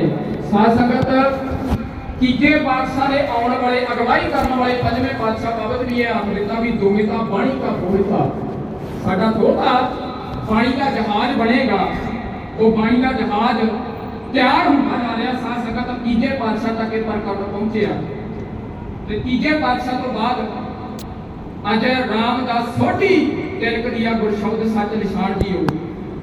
ਚੌਥੇ ਪਾਤਸ਼ਾਹ ਮਰਦ ਨੂੰ ਗੁਰਗੱਦੀ ਦਾ ਤਿਲਕ ਲੱਗਿਆ। ਉਹ ਗੁਰਬਾਣੀ ਦੀਆਂ ਪੋਥੀਆਂ ਮਿਲੀਆਂ ਉਹਨਾਂ ਦੀ ਝੋਲੀ 'ਚ ਪਾਈਆਂ ਗਈਆਂ ਤੇ ਬੜੇ ਗੌਰ ਨਾਲ ਸੁਣਿਓ ਸ਼ਬਦ ਦੀ ਮਹਾਤਮਾ ਕਿੰਨੀ ਕੁ ਵੱਡੀ ਹੈ। ਔਰ ਗੁਰਬਾਣੀ ਲਿਖਣ ਲਈ ਬਾਕਮਾਲ ਬਾਤ ਇਹ ਰੂਸ ਦੀ ਇੱਕ ਕਹਾਵਤ ਹੈ। ਰੂਸ ਦਾ ਲਿਖਾਰੀ ਕਹਿੰਦਾ ਸ਼ੁੱਧ ਉਚਾਰਨ ਬੋਲੀ ਦੀ ਆਤਮਾ ਹੁੰਦੀ ਹੈ। ਸ਼ੁੱਧ ਉਚਾਰਨ ਬੋਲੀ ਦੀ ਆਤਮਾ ਹੁੰਦੀ ਹੈ ਔਰ ਜੇ ਸ਼ੁੱਧ ਉਚਾਰਨ ਹੋਏਗਾ ਤੇ ਬੋਲੀ ਸੰਜੀਵੀ ਜਿਉਂਦੀ ਰਹੇਗੀ। ਇਹਨੂੰ ਸ਼ੁੱਧ ਉਚਾਰਨ ਕਰਨ ਲਈ ਸਤਿਗੁਰ ਸੱਚੇ ਪਾਤਸ਼ਾਹ ਨੇ ਰਾਗਾਂ ਦੇ ਵਿੱਚ ਬਾਣੀ ਲਿਖੀ। ਗੁਰੂ ਨਾਨਕ ਦੇਵ ਸੱਚੇ ਪਾਤਸ਼ਾਹ ਨੇ 19 ਰਾਗਾਂ 'ਚ ਬਾਣੀ ਉਚਾਰਨ ਕੀਤੀ, 19 ਰਾਗਾਂ 'ਚ ਕੀਰਤਨ ਕੀਤਾ। ਸਾਧ ਸੰਗਤ ਗੁਰੂ ਅਮਰਦਾਸ ਸੱਚੇ ਪਾਤਸ਼ਾਹ ਨੇ 17 ਰਾਗਾਂ ਦੇ ਵਿੱਚ ਬਾਣੀ ਉਚਾਰਨ ਕੀਤੀ। ਨਾਲ ਇਸ ਬਾਣੀ ਨੂੰ ਗਾਉਣ ਵਾਲੇ ਸਾਜ਼ ਵੀ ਪ੍ਰਫੁੱਲਤ ਕੀਤੇ ਜਾ ਰਹੇ ਨੇ। ਗੁਰੂ ਨਾਨਕ ਸਾਹਿਬ ਰਬਾਬ, ਗੁਰੂ ਅਮਰਦਾਸ ਸੱਚੇ ਪਾਤਸ਼ਾਹ ਤਾਊਸ, ਗੁਰੂ ਰਾਮਦਾਸ ਸੱਚੇ ਪਾਤਸ਼ਾਹ ਤਾਊਸ, ਗੁਰੂ ਅਰਜਨ ਦੇਵ ਸੱਚੇ ਪਾਤਸ਼ਾਹ ਸਰੰਦਾ, ਇਸਰਾਜ। ਬੜੇ ਗੌਰ ਨਾਲ ਸੁਣਿਓ ਸਾਜ਼ਾਂ ਦੀ ਵੀ ਮਹਾਨਤਾ ਹੈ। ਸਾਜ਼ ਵੀ ਕਿਹੜੇ ਵੱਜ ਸਕਦੇ ਆ ਗੁਰੂ ਘਰ 'ਚ ਮੈਂ ਇਸ ਰਚਨਾ ਤੋਂ ਬਾਅਦ ਦੱਸੂਗਾ, ਪਰ ਆਹ ਗੱਲ ਬੜੇ ਗੌਰ ਨਾਲ ਸੁਣਿਓ। ਦੋ ਸ਼ਬਦ ਆਉਂਦੇ ਗੁਰੂ ਗ੍ਰੰਥ ਸਾਹਿਬ ਦੇ ਵਿੱਚ, ਇੱਕ ਸਤਿਗੁਰ ਕੀ ਰੀਸੈ ਹੋਰ ਕੱਤ ਵਿੱਚ ਬੋਲਦੇ ਸੇ ਪੂਰੇ ਆੜ ਪੂਰਾ ਚੜ ਪੜੀ ਹੈ। ਜਿਹੜੇ ਕੱਚੀ ਬਾਣੀ ਲਿਖਦੇ ਉਹ ਵੀ ਪ੍ਰਫੁੱਲਤ ਹੋਵੇ ਨਾ। ਜੇ ਸੱਚ ਹੈ ਤੇ ਝੂਠ ਨੇ ਤਾਂ ਆਉਣਾ ਹੀ ਆ ਨਾ। ਕਬੀਰ ਜਹਾਂ ਗਿਆਨ ਕਹਾ ਧਰਮ ਹੈ, ਜਹਾਂ ਲੋਭ ਕਹਾ ਪਾਪ। ਜਿੱਥੇ ਲੋਭ ਨੇ ਆਉਣਾ, ਲਾਲਚ ਨੇ ਆਉਣਾ, ਉੱਥੇ ਤਾਂ ਫਿਰ ਪਾਪ ਵਧਣਾ ਹੀ ਆ ਨਾ। ਤੇ ਇੱਧਰ ਗੁਰੂ ਅਮਰਦਾਸ ਸੱਚੇ ਪਾਤਸ਼ਾਹ ਤੁੰਗ ਪਿੰਡ ਦੀ ਜ਼ਮੀਨ, 4 ਪਿੰਡਾਂ ਦੀ ਜ਼ਮੀਨ 700 ਰੁਪਏ 'ਚ ਖਰੀਦੀ ਉਦੋਂ। ਤੇ ਜਦੋਂ ਸਤਿਗੁਰੂ ਸੱਚੇ ਪਾਤਸ਼ਾਹ ਨੇ ਟੱਕ ਲਾਇਆ ਨਾ ਦਰਬਾਰ ਸਾਹਿਬ ਦੇ ਸਰੋਵਰ ਦਾ, 22 ਬੇਰੀਆਂ ਦਾ ਝੁੰਡ ਸੀ ਉਹ, ਬੇਰੀਆਂ ਦਾ ਬਾਗ ਸੀ ਉਹ। ਹੁਣ ਤਾਂ 3 ਰਹਿ ਗਈਆਂ। ਹੁਣ ਤਾਂ ਕਹਾਵਤ ਵੀ ਬਣ ਗਈ ਪੰਜਾਬੀ 'ਚ, ਖਾਣ 'ਚ ਕੋਈ ਬੰਦਾ ਘਰੇ ਬੇਰੀ ਲਾ ਲੇ ਨਾ, ਕਹਿੰਦਾ ਕੰਡੇ ਬੀਜੇ ਨੇ, ਫਿਰ ਤਾਂ ਦਰਬਾਰ ਸਾਹਿਬ ਲੱਗੀਆਂ 3। ਸਤਿਗੁਰੂ ਉਹਨਾਂ ਦਰਖਤਾਂ ਨਾਲ ਘੋੜੇ ਬੰਨ੍ਹਦੇ ਨੇ ਜਿਨ੍ਹਾਂ ਨਾਲ ਕੰਡੇ ਨੇ ਜੰਡ, ਕਿੱਕਰ, ਕਰੀਰ, ਬੇਰੀਆਂ। ਇਹ ਸਿੱਧਾ ਸਤਾਉਂਦੀਆਂ ਨੇ ਬੇਰੀਆਂ। ਜਿੱਦਣ ਬੰਦਾ ਦਰਬਾਰ ਸਾਹਿਬ ਦੀ ਧਰਤੀ ਤੇ ਜਾਂਦਾ ਨਾ, ਵੀ ਸੱਜਣਾ ਖੰਨਿਓ ਤਿੱਖੀ ਬਾਲੋ ਨਿੱਕੀ ਏਤ ਮਾਰਗ ਜਾਣਾ, ਪਹਿਲਾਂ ਕੰਡੇ ਨੇ ਤੇ ਫੇਰ ਮਿੱਠਾ ਫਲ ਹੈ। ਇਹ ਤਾਂ ਸੂਲਾਂ ਤੇ ਚੜੇਗਾ, ਇਹ ਤਾਂ ਸੂਲਾਂ ਤੇ ਚੜੇਗਾ, ਸੱਚ ਤੇ ਚੜੇਗਾ, ਸੱਚ ਦੀ ਨਿਗ ਨੂੰ ਮਾਣੇਗਾ, ਫੇਰ ਜਾ ਕੇ ਕਹੇਗਾ ਮੁਖ ਦੇ ਵਿੱਚੋਂ ਵੀ ਸੱਚ ਪੁਰਾਣਾ ਹੋਵੇ ਨਾ ਹੀ ਸੀਤਾ ਕਦੇ ਦਾ ਪੱਟ ਹੈ। ਇਹ ਤਾਂ ਵਸਾ ਫੇਰ ਜਾ ਕੇ ਬਣੀਆਂ ਭਗਤ ਨਾਮਦੇਵ ਜੀ ਮਹਾਰਾਜ ਵਾਲੇ ਜਿਹੜੇ ਕਹਿੰਦੇ ਸੋਨੇ ਦੀ ਸੂਈ ਰੂਪੇ ਕਾ ਧਾਗਾ ਨਾਮੇ ਕਾ ਚੇਤਰ ਹਾਸਿਓ ਲੱਗਾ। ਕਹਿੰਦੇ ਸੋਨੇ ਦੀ ਸੂਈ ਤੇ ਵਿੱਚ ਚਾਂਦੀ ਦਾ ਧਾਗਾ ਪਰੋਲਿਆ, ਭਾਵ ਸੋਨੇ ਦੀ ਸੂਈ ਕਿਹੜੀ ਜੀਭ ਤੇ ਚਾਂਦੀ ਦਾ ਧਾਗਾ ਪ੍ਰਭੂ ਦਾ ਸਿਮਰਨ ਹੈ। ਕਹਿੰਦੇ ਐ ਸੀਤਾ ਅੰਦਰਲਾ मन में गज जेवा मेरी काती, माप माप कर दो दम की फांसी, कहाँ करो जाती कहाँ करो पाती, राम को नाम जपो दिन राती, रंगन रंगो सीवन सीवो राम नाम बिन घड़ी ना जीवो। तो फिर जाके अवस्था बानी किते। आओ बड़े गौर नाल सुनो साध संगत, चौथे पातशाह तक पहुंचने लगी है और बाकमाल बात भी सिख की सोती टिके। पहला भी ग्रंथ लिखे गए हैं, 108 उपनिषदां ने, 4 वेद है, 18 पुराण है। ਜਿਹੜਾ ਆਯੁਰਵੇਦ ਆ ਨਾ ਸਾਧ ਸੰਗਤ, ਉਹ ਸੁਕੰਧ ਪੁਰਾਣ ਦੇ ਵਿੱਚੋਂ ਨਿਕਲਿਆ ਹੋਇਆ ਇੱਕ ਪਾਠ ਹੈ। 18 ਪੁਰਾਣ ਦੇ ਵਿੱਚ ਇੱਕ ਪੁਰਾਣਾ ਸੁਕੰਧ ਪੁਰਾਣ, ਉਹ ਸੁਕੰਧ ਪੁਰਾਣ ਦਾ ਇੱਕ ਪਾਠ ਆ ਆਯੁਰਵੇਦ। 108 ਉਪਨਿਸ਼ਦਾਂ ਨੇ ਹਿੰਦੂ ਧਰਮ ਦੀਆਂ। ਕੁਰਾਨ ਇਸਲਾਮ ਦੇ ਆਪਣੇ 4 ਧਾਰਮਿਕ ਗ੍ਰੰਥ ਹੈ। ਹੁਣ ਕੁਰਾਨ ਮਜੀਦ ਨੂੰ ਉਹ ਮੰਨਦੇ ਨੇ, ਬਾਈਬਲ ਹੈ ਈਸਾਈ ਧਰਮ ਦੀ, ਬੁੱਧ ਧਰਮ ਦਾ ਆਪਣਾ ਗ੍ਰੰਥ ਹੈ ਜਿਹੜਾ ਪਾਲੀ ਭਾਸ਼ਾ 'ਚ ਲਿਖਿਆ ਗਿਆ ਧੰਨਪਦ, ਜੈਨੀਆਂ ਦਾ ਆਪਣਾ ਧਾਰਮਿਕ ਗ੍ਰੰਥ ਹੈ। ਪਰ ਯਾਦ ਰੱਖਿਓ ਜੇ गुरु का दर्जा सिर पे सतगुरु ग्रंथ साहब सच्चे पातशाह नूं है। धार्मिक ग्रंथ है, सारे सोने वर्गे आ, सारे हीरा वर्गे आ, चंगे गुण लैने चाहिए आ। गुरु महाराज सच्चे पातशाह ने निबेड़ा कर दिता सी, वेदा मैं नाम तुरता सो सुने नहीं फिरा जो बेतालिया सज्जणा जे वेद पढ़दा फिर वेदां च तां नाम उत्तम है।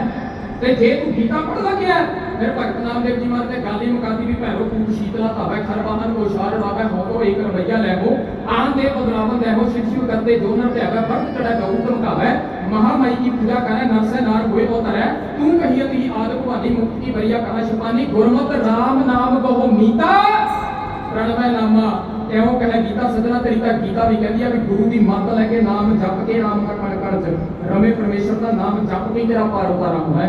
जिन्हां तू आराध है उन्हां वर्गा बन के शायद हो ना सके।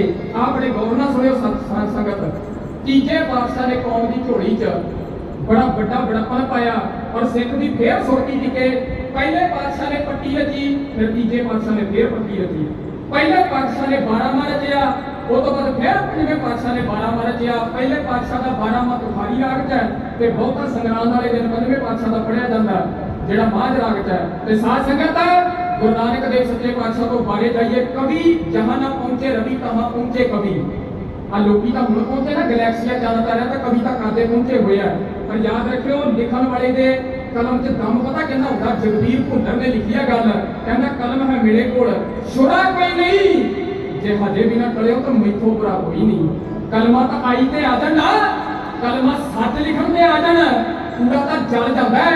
कलमा सच लिखण ते आ जाना, कलमा विकट सा संगत, कलमा डट के खड़ जाना। किसी ने पूछा भी की लिख लेगी, वो कहती सिर कलम करा के तो कलम बनी आ, सिर कलम करा के फिर जाके तो कलम बनी आ। किसी ने पूछा कंगे नूं भी महबूब की चोटी तक किवें पहुंचे, वो कहता सज्जणों बड़ा बड़ा पर करना पहला वटदा है, फिर आड़े तले जाते ने, फिर निके निके टुकड़े होंदे ने, फिर कारीगर तराशदा, फिर पेंट हुंदा, फिर जाके किते महबूब की चोटी का शिकार कंगा बनया। बड़े दुख झल के एवें थोड़ा उत्थे तक पहुंचा जाता। अज बड़े बंदे कहते हैं असी जी जपजी साहब का पाठ रोज करते हैं, असी जी सुखमणी साहब का पाठ रोज करते हैं। खिमा मां के गल कह लगे किसी का काम ना पूरा हो, अज तो बहुते लोग ग्रंथी सकते गल आके पै जाते बाबा तै अरदास की सी पूरी नहीं हुई। खिमा मां के गल कह लगे कबीर साचा सतगुर क्या करे जो सिखा मैं चूक, जब अपना ही विश्वास नहीं अटूट नहीं सिख की अरदास के उत्ते ते खिमा मां के गल सुनियो साध संगत। ये वो पंथ है, ये वो आज आना पंथ थोड़ा है भी जेड़ा काम किया उसका रिजल्ट जदी आ जाए। मस्कीर साहब एक दिन कथा करते पे सन, कहते मिलेगा फल और तू अपनी मेहनत जारी कर। ते एक हुंदा नितनेम करना। मस्कीन साहब कथा करते पे सन, बड़ा सोहना क्या। एक तो बंदा कहता जी मैं नितनेम करता है, मस्कीन साहब कहते कदे जिंदगी च ये भी दिन आता नितनेम हो जाता है।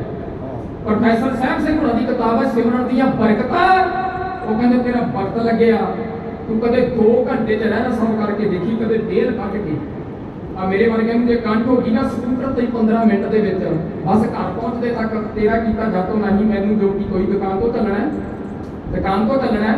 फिर कहना सहज नहीं आउंदा, सहज पक्के सो मीठा है। बाबा जी बहुत कथा च प्रमाण लाउंदे आ। सहज आउणा कित्थों है, 15 मिनट दा घर है, इत्थों शुरू कीती भी सोदर राग आसा महला पहला सोदर तेरा कहा जानू घरे पहुंचण लगदा है। घर वाली नूं कहंदा पानी का गिलास लैके तेरा कीता जातो नहीं मैनूं जो कि कोई ਤੇ ਪ੍ਰੋਫੈਸਰ ਸਾਹਿਬ ਸਿੰਘ ਦੇ ਵਕਤ ਲੱਗਿਆ ਜ਼ਿੰਦਗੀ 'ਚ ਕਦੇ 2 ਘੰਟੇ 'ਚ ਰਸਾ ਪੜ੍ਹ ਕੇ ਦੇਖੀ ਕੁਦਰਤ ਦੀ ਆਪ ਸ਼ਾਨ ਦੇ ਵਿੱਚ ਜਿਹੜਾ ਉਹ ਆਨੰਦ ਆਉਣਾ ਨਾ ਉਹ ਤੈਨੂੰ ਕਿਤੋਂ ਹੋਰ ਨਹੀਂ ਪ੍ਰਾਪਤ ਹੋਣਾ। ਇਸ ਕਰਕੇ ਬਾਣੀ ਜਿੰਨੀ ਹੋ ਸਕੇ ਸਹਿਜ ਪੜ੍ਹੀ ਜਾਵੇ। ਬੜੇ ਗੌਰ ਨਾਲ ਸੁਣਿਓ ਸਾਧ ਸੰਗਤ, ਤੀਜੇ ਪਾਤਸ਼ਾਹ ਨੇ ਪ੍ਰਕਰਣ ਲੱਭਿਆ ਇਹ ਬਾਣੀ ਸੁਰਤੀ ਦੇ ਵਿੱਚ ਸਿੱਖ ਦੀ ਟਿਕੇ 12ਵਾਂ ਗੁਰੂ ਨਾਨਕ ਦੇਵ ਵਰਤਾ ਤੇ 12ਵਾਂ ਪੰਜਵੇਂ ਪਾਤਸ਼ਾਹ ਤੇ ਗੁਰੂ ਨਾਨਕ ਦੇਵ ਮਹਾਰਾਜ ਸੱਚੇ ਪਾਤਸ਼ਾਹ ਤੋਂ ਬਾਅਦ 252 ਲਿਖਿਆ ਗਿਆ ਪੰਜਾਬੀ ਕਵੀਆਂ ਵੱਲੋਂ। ਜਪਜੀ ਸਾਹਿਬ ਕੱਲੇ ਦੇ 250 ਟੀਕੇ ਆ ਗਏ ਹੁਣ ਤੱਕ ਅੱਡ ਬੋਲੀਆਂ ਦੇ ਵਿੱਚ। ਐਡੀ ਵੱਡੀ ਪਾਵਰ ਹੈ ਗੁਰਬਾਣੀ ਦੇ ਕੋਲ। ਕਵੀਆਂ ਨੂੰ ਬੋਲਣਾ ਸਿਖਾ ਗਈ, ਕਵੀਆਂ ਨੂੰ ਲਿਖਣਾ ਸਿਖਾ ਗਈ। ਇਹ ਐਸ ਅਹੂਜਾ ਅੰਬਾਲੇ ਦਾ ਰਾਈਟਰ ਹੈ, ਉਹ ਕਹਿੰਦਾ ਜੇ ਕਿਸੇ ਬੰਦੇ ਨੇ ਕਵੀ ਬਣਨਾ ਨਾ ਤੇ ਕਵੀਆਂ ਨੂੰ ਸੁਣਨਾ ਬੰਦ ਕਰਕੇ ਗੁਰਬਾਣੀ ਨੂੰ ਦਿਲੋਂ ਪੜ੍ਹ ਲਵੇ। ਜਿਹੜਾ ਬੰਦਾ ਗੁਰਬਾਣੀ ਨੂੰ ਦਿਲੋਂ ਪੜ੍ਹੇਗਾ ਅਰਸ਼ੀ ਕਵੀ ਬਣ ਜਾਏਗਾ।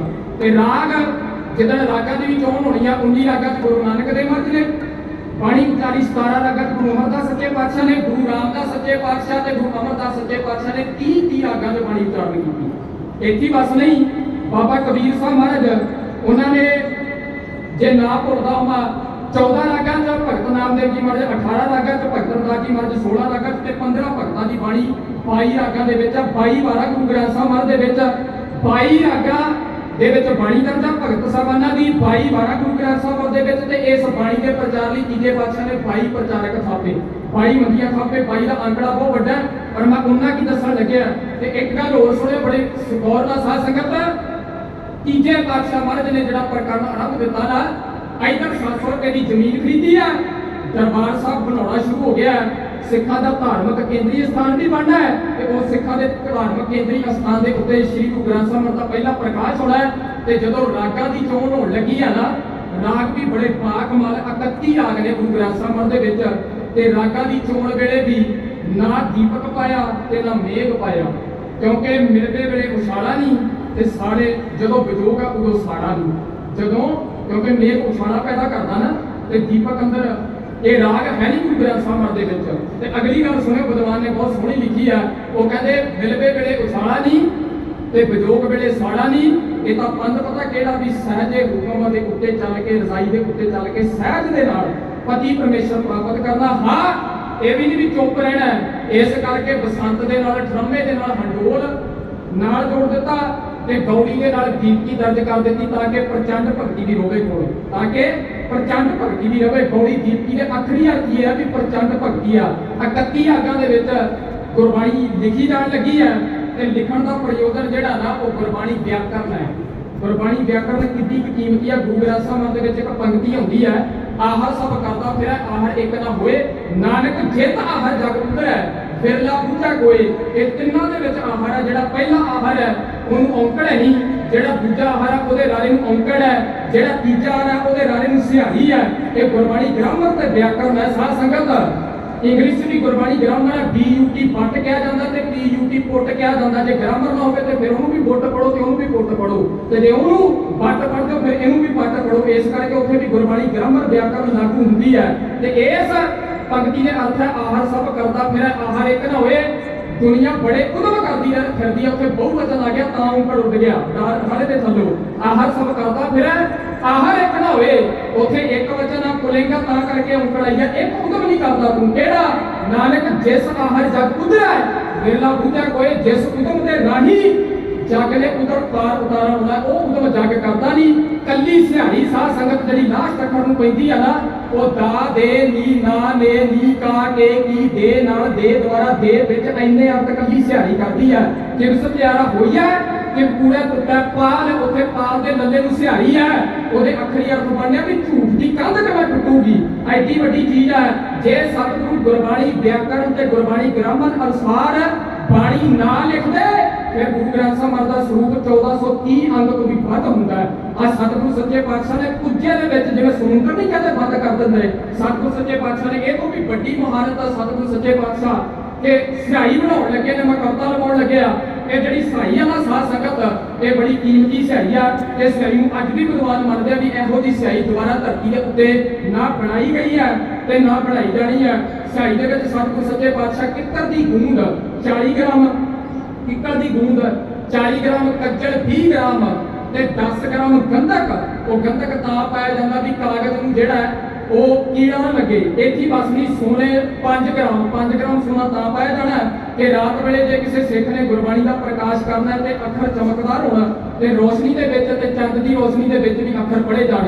ਸੋਨਾ 5 ਗ੍ਰਾਮ, ਅਸ਼ਵਰਧਨ 40 ਗ੍ਰਾਮ ਇਹ ਉਹਨਾਂ ਨੂੰ ਦਿੱਤਾ ਜਾਂਦਾ। ਅਸ਼ਵਰਧਨ ਜਿਨ੍ਹਾਂ ਦੇ ਪੇਟ ਦੇ ਵਿੱਚ ਕੀੜੇ ਪਏ ਹੁੰਦੇ ਨੇ, ਅੱਜ ਵੀ ਵੈਦ ਅਸ਼ਵਰਧਨ ਦੀ ਗੋਲੀ ਜਾਂ ਅਸ਼ਵਰਧਨ ਦੇ ਕੈਪਸੂਲ ਉਹਨੂੰ ਦਿੰਦੇ ਨੇ ਜਿਹਦੇ ਪੇਟ ਦੇ ਵਿੱਚ ਕੀੜੇ ਪੈ ਜਾਂਦੇ ਨੇ।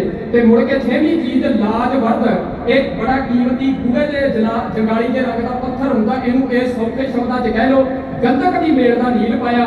ਇੱਥੇ ਬਸ ਨਹੀਂ, ਇਹ ਤੋਂ ਬਾਅਦ ਸਤਿਗੁਰੂ ਸੱਚੇ ਪਾਤਸ਼ਾਹ ਇੱਕ ਚੀਜ਼ ਪਵਾਉਣ ਲੱਗੇ ਨੇ, ਵਿਜੈ ਸਾਰ ਰੁੱਖ ਦਾ ਰਸ। ਉਹ 40 ਗ੍ਰਾਮ ਪੈਣਾ ਹੈ, ਉਹ ਵਿਜੈ ਸਾਰ ਰੁੱਖ ਦਾ ਰਸ ਤਾਂ ਪਾਇਆ ਜਾਣਾ ਹੈ।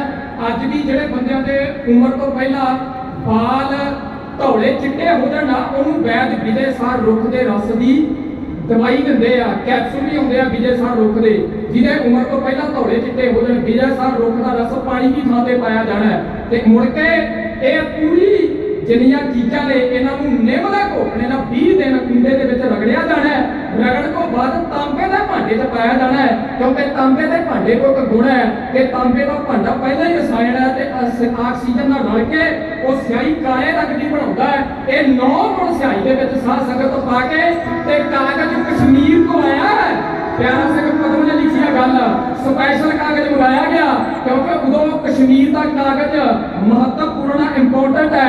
ਕਾਗਜ਼ ਕਸ਼ਮੀਰ ਤੋਂ ਆਇਆ ਹੈ। ਨਾਲ ਭਾਈ ਗੁਰਦਾਸ ਦੇ 4 ਲਗਾਰੀ ਪਿਆਰਾ ਸਿੰਘ ਪਦਮ ਨੇ ਲਿਖੇ ਨੇ, ਉਹ ਭਾਈ ਸੁਖਾ, ਭਾਈ ਮਨਸਾ ਰਾਮ, ਉਹ 4 ਲਿਖਾਰੀ ਤੇ ਭਾਈ ਗੁਰਦਾਸ ਜੀ ਅੱਜ ਗੁਰੂ ਅਰਜਨ ਦੇਵ ਸੱਚੇ ਪਾਤਸ਼ਾਹ ਗੁਰਪ੍ਰਸਾਦ ਤੱਕ ਲੈ ਕੇ ਮੂਲ ਮੰਤਰ, ਉਹ ਤੋਂ ਬਾਅਦ ਕਲਮ ਫੜਾਉਂਦੇ ਨੇ ਭਾਈ ਗੁਰਦਾਸ ਜੀ ਨੂੰ। ਭਾਈ ਗੁਰਦਾਸ ਜੀ ਸੱਚੇ ਪਾਤਸ਼ਾਹ ਮਹਾਰਾਜ ਦੀ ਹਜ਼ੂਰੀ ਦੇ ਵਿੱਚ ਅੱਜ ਉਹ ਬਾਣੀ ਲਿਖਣ ਲੱਗੇ ਨੇ। ਸਾਧ ਸੰਗਤ 1.5 ਸਾਲ ਲੱਗਣਾ ਹੈ ਇਹ ਬਾਣੀ ਲਿਖਣ ਦੇ ਲਈ। ਤੇ ਜਦੋਂ ਸਤਿਗੁਰੂ ਸੱਚੇ ਪਾਤਸ਼ਾਹ ਦੀ ਵਾਰੀ ਆਈ ਆਪਣੀ, ਕਹਿਣ ਲੱਗੇ ਮਹੱਲਾ ਤੀਜਾ ਲੇਖ। ਜਦੋਂ ਵਾਰੀ ਆਈ ਮਹੱਲਾ ਤੀਜਾ, ਜਦੋਂ ਵਾਰੀ ਆਈ ਨਾ ਤੇ 5ਵੇਂ ਪਾਤਸ਼ਾਹ ਨੂੰ ਗੁਰੂ ਭਾਈ ਗੁਰਦਾਸ ਜੀ ਪੁੱਛਦੇ ਆ, ਕਹਿੰਦੇ ਜੀ ਤੀਜੇ ਪਾਤਸ਼ਾਹ ਤੁਹਾਡੇ ਨਾਨਾ ਜੀ ਨੇ, ਦੱਸੋ ਕੀ ਸਤਿਕਾਰ ਦਈਏ। ਕਹਿੰਦੇ ਮਹੱਲਾ ਤੀਜਾ ਹੀ ਲਿਖੋ ਭਾਵੇਂ ਨਾਨਾ ਜੀ ਨੇ। ਜਦੋਂ ਵਾਰੀ ਆਈ ਚੌਥੇ ਪਾਤਸ਼ਾਹ ਦੀ, ਕਹਿੰਦੇ ਤੁਹਾਡੇ ਪਿਤਾ ਨੇ ਕੋਈ ਸਤਿਕਾਰਯੋਗ ਸ਼ਬਦ ਲਿਖ ਦਿਏ ਮੂਹਰੇ, ਅੱਗੇ ਨਾ ਪਿੱਛੇ। ਸਤਿਗੁਰੂ ਕਹਿੰਦੇ ਮਹੱਲਾ ਚੌਥਾ ਲਿਖੋ। ਜਦੋਂ ਆਪਣੀ ਵਾਰੀ ਆਈ ਸਤਿਗੁਰੂ ਸੱਚੇ ਪਾਤਸ਼ਾਹ ਕਹਿੰਦੇ ਮਹੱਲਾ 5ਵਾਂ ਲਿਖੋ। ਜਦੋਂ ਆਈ ਨਾ ਭਗਤਾਂ ਦੀ ਵਾਰੀ, ਕਿੰਨਾ ਕੁ ਸਤਿਕਾਰ ਦਿੱਤਾ। ਅੱਜ ਲੋਕ ਵੰਡੀਆਂ ਪਾਉਂਦੇ ਫਿਰਦੇ ਨੇ ਸਾਧ ਸੰਗਤ ਗੁਰੂ ਗ੍ਰੰਥ ਸਾਹਿਬ ਦੀ ਬਾਣੀ ਦੇ ਨਾਂ ਦੇ ਉੱਤੇ ਵੀ, ਪਰ ਜਦੋਂ ਭਗਤਾਂ ਦੀ ਵਾਰੀ ਆਈ ਤੇ ਸਤਿਗੁਰੂ ਸੱਚੇ ਪਾਤਸ਼ਾਹ ਫੜ ਕੇ ਕਲਮ ਭਾਈ ਗੁਰਦਾਸ ਜੀ ਦੀ ਹੱਥ ਰੋਕ ਕੇ ਕਹਿੰਦੇ ਭਾਈ ਗੁਰਦਾਸ ਜੀ ਲਿਖੋ ਭਗਤ ਰਵਿਦਾਸ ਜੀਓ, ਭਗਤ ਬੇਣੀ ਜੀਓ, ਭਗਤ ਪਰਮਾਨੰਦ ਜੀਓ। ਇੰਨਾ ਸਤਿਕਾਰ ਹੈ, ਮੰਦਰ ਤੋਂ ਧੱਕੇ ਮਾਰ ਕੇ ਬਾਹਰ ਕੱਢਿਆ ਭਗਤ ਨਾਮਦੇਵ ਜੀ ਮਰਦ ਨੂੰ। ਗੁਰੂ ਅਰਜਨ ਦੇਵ ਸੱਚੇ ਪਾਤਸ਼ਾਹ ਕਹਿੰਦੇ ਫਿਕਰ ਨਾ ਕਰੋ ਭਗਤ ਨਾਮਦੇਵ ਜੀ, ਤੁਹਾਨੂੰ ਬਿਠਾਵਾਂਗੇ ਉੱਥੇ ਜਿਹਨੂੰ ਹਰਮੰਦਰ ਕਿਹਾ ਜਾਣਾ ਹੈ। ਤੁਹਾਨੂੰ ਆ ਕੇ ਦੁਨੀਆ ਮੱਥੇ ਟੇਕਿਆ ਕਰੀਗੀ। ਆ ਜਿਹੜਾ ਅਰਾ ਕਾਰਜ ਸਤਿਗੁਰੂ ਗੁਰੂ ਅਰਜਨ ਦੇਵ ਸੱਚੇ ਪਾਤਸ਼ਾਹ ਪੂਰੀ ਮਨੁੱਖਤਾ ਵਾਸਤੇ, ਲੋਕਾਈ ਵਾਸਤੇ ਤੇ ਆਲ ਵਰਲਡ ਦੇ ਸਦੀਵੀ ਗੁਰੂ ਗ੍ਰੰਥ ਸਾਹਿਬ ਮਹਾਰਾਜ ਜੀ ਮੂਹਰੇ ਕਾਰਜ ਆਰੰਭਣ ਲੱਗੇ ਨੇ। ਸੁਣ ਕੇ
ਫੁੱਲ ਜਹਾਨ ਦੇ ਵਿੱਚੋਂ ਵੱਖਰਾ ਕੰਦ ਹੈ ਸਾਜਿਆ ਕੁਦਰਤ ਦੇ ਬੰਦੇ ਸਭ ਜਿਸਨੇ ਹੋਕਾ ਲਾਇਆ ਹੋ ਜਾਂਦਾ ਬਾਤਾਂ ਦੇ ਸਭ ਵਹਿਮ ਭਰਮ ਨੂੰ ਵੱਡਿਆ ਹੈ ਸੱਚਿਆ ਕਾ ਸੱਚ ਦਾ ਸੂਰਜ ਕੱਢ ਕੇ ਧਰਤੀ ਉੱਤੇ ਆਇਆ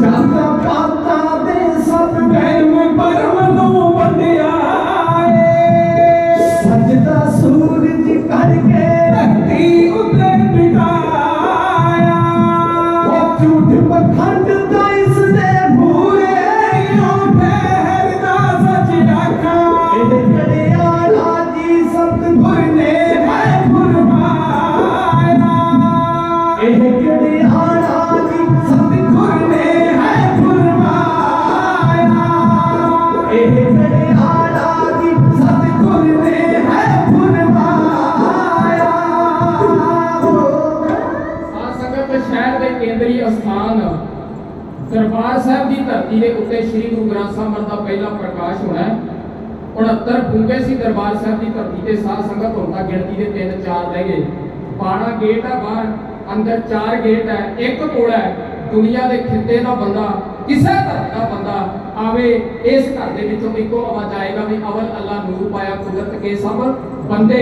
ਇਸ ਘਰ ਦੇ ਵਿੱਚੋਂ ਇੱਕੋ ਆਵਾਜ਼ ਆਣਾ ਵੀ ਸਭਾ ਸਾਜੀ ਵਾਇਲ ਸੁਣਾਇਨ ਤੂੰ ਕਿਸੇ ਨਾ ਦਿਸੈ ਬਾਹਰਾ ਜੀਓ। ਇਸ ਘਰ ਦੇ ਵਿੱਚੋਂ ਇੱਕੋ ਆਵਾਜ਼ਾਂ ਆਉਣਾ ਵੀ ਸਭ ਕੋ ਉਮੀਦ ਹਮ ਆਪਨ ਕੀਨਾ ਹਮ ਸਭਨਾ ਕੇ ਸਾਜਨ। ਇਹ ਘਰ ਦੇ ਵਿੱਚੋਂ ਆਵਾਜ਼ ਆਏਗਾ ਵੀ ਨਾ ਕੋ ਗਈ ਨਹੀਂ ਬੇਗਾਨਾ ਸਗਲ ਸੰਗ ਹਮ ਕੋ ਬਣਾਈ ਰਾਮ ਸਭ ਦੇ ਕੰਢੇ ਤੇ ਜਿੱਥੇ ਸੁਖਮਣੀ ਸਾਹਿਬ ਉਚਾਰਨ ਹੋਣਾ ਹੈ। ਸ੍ਰੀ ਗੁਰੂ ਅਰਜਨ ਦੇਵ ਸੱਚੇ ਪਾਤਸ਼ਾਹ ਬਾਣੀ ਲਿਖਾਉਂਦੇ ਪਏ ਨੇ। ਆ ਬੜੇ ਗੌਰ ਨਾਲ ਸੁਣਿਓ ਸਾਧ ਸੰਗਤ।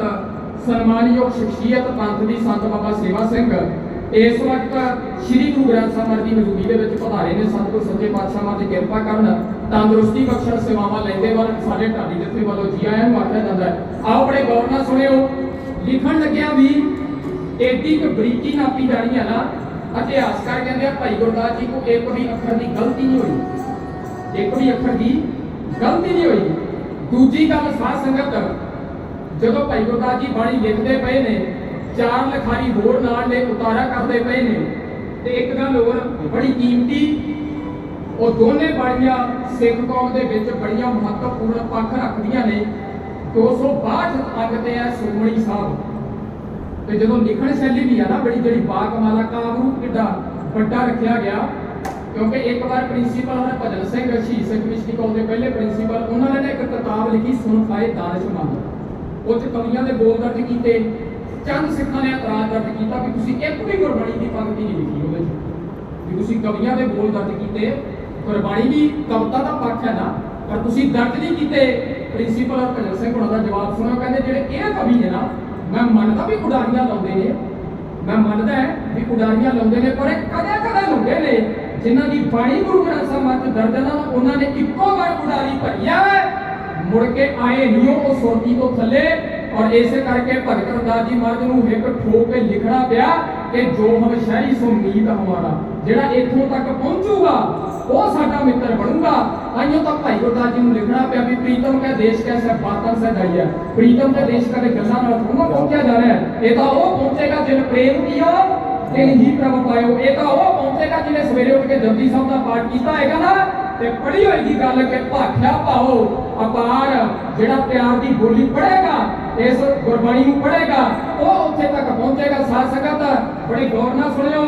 ਜਿੰਨੀ ਬਾਣੀ ਹੈ पहले दूजे तीजे चौथे पातशाह उस तो बाद 15 भगत उस तो बाद जिन्हां ने अपनी भावना दर्ज की कहते रहे हो संत टोल साध बहु तेरे डिठे सन्यासी तपस्वी मुखों ए पंडित मिठे बस एक हो फिर किन्हां ना परचय लायो कहती सुनी रहत को खुशी ना आयो ਅਸੀਂ ਲੱਭਣਾ ਸਾਰੇ ਪਰ ਸਾਨੂੰ ਕਿਤੋਂ ਖੁਸ਼ੀ ਨਾ ਚਾਹੀਦੀ ਜਿਹੜੀ ਗੁਰੂ ਅਰਜਨ ਦੇਵ ਸੱਚੇ ਪਾਤਸ਼ਾਹ ਦੇ ਦਰਬਾਰ ਤੋਂ ਚਾਹੀ 123 ਸਵਈਏ 11 ਭੱਟ ਸਾਹਿਬਾਨਾਂ ਦੇ 20 ਸਵਈਏ ਉਹ ਤੋਂ ਪਹਿਲਾਂ ਗੁਰੂ ਅਰਜਨ ਦੇਵ ਸੱਚੇ ਪਾਤਸ਼ਾਹ ਨੇ ਆਪ ਐਡਿਟ ਕੀਤੇ ਆ ਅੰਦਰ ਬਾਣੀ ਗੁਰੂ ਅਰਜਨ ਦੇਵ ਸੱਚੇ ਪਾਤਸ਼ਾਹ ਦੀ ਤਾਂ ਬਾਤਾਂ ਗੁਰੂ ਅਰਜਨ ਦੇਵ ਸੱਚੇ ਪਾਤਸ਼ਾਹ ਸੰਪਾਦਕ ਹੈ बड़े गौर नाल सुनियो ता करके किते किते जिथे जिथे गुरबाणी दे अंदर जिथे वार दे विच पौड़ी नवी दर्ज कीती उते उपर लिखिया पौड़ी नवी 22-12 गुरु ग्रंथ साहब दे विच ते 22-12 ਦੀਆਂ 9 ਧੁਨੀਆਂ ਗੁਰੂ ਹਰਗੋਬਿੰਦ ਸਾਹਿਬ ਸੱਚੇ ਪਾਤਸ਼ਾਹ ਐਡ ਕਰਦੇ ਆ ਬਾਅਦ ਦੇ ਵਿੱਚ ਬੜੇ ਗੌਰ ਨਾਲ ਸੁਣਿਓ ਸਾਧ ਸੰਗਤ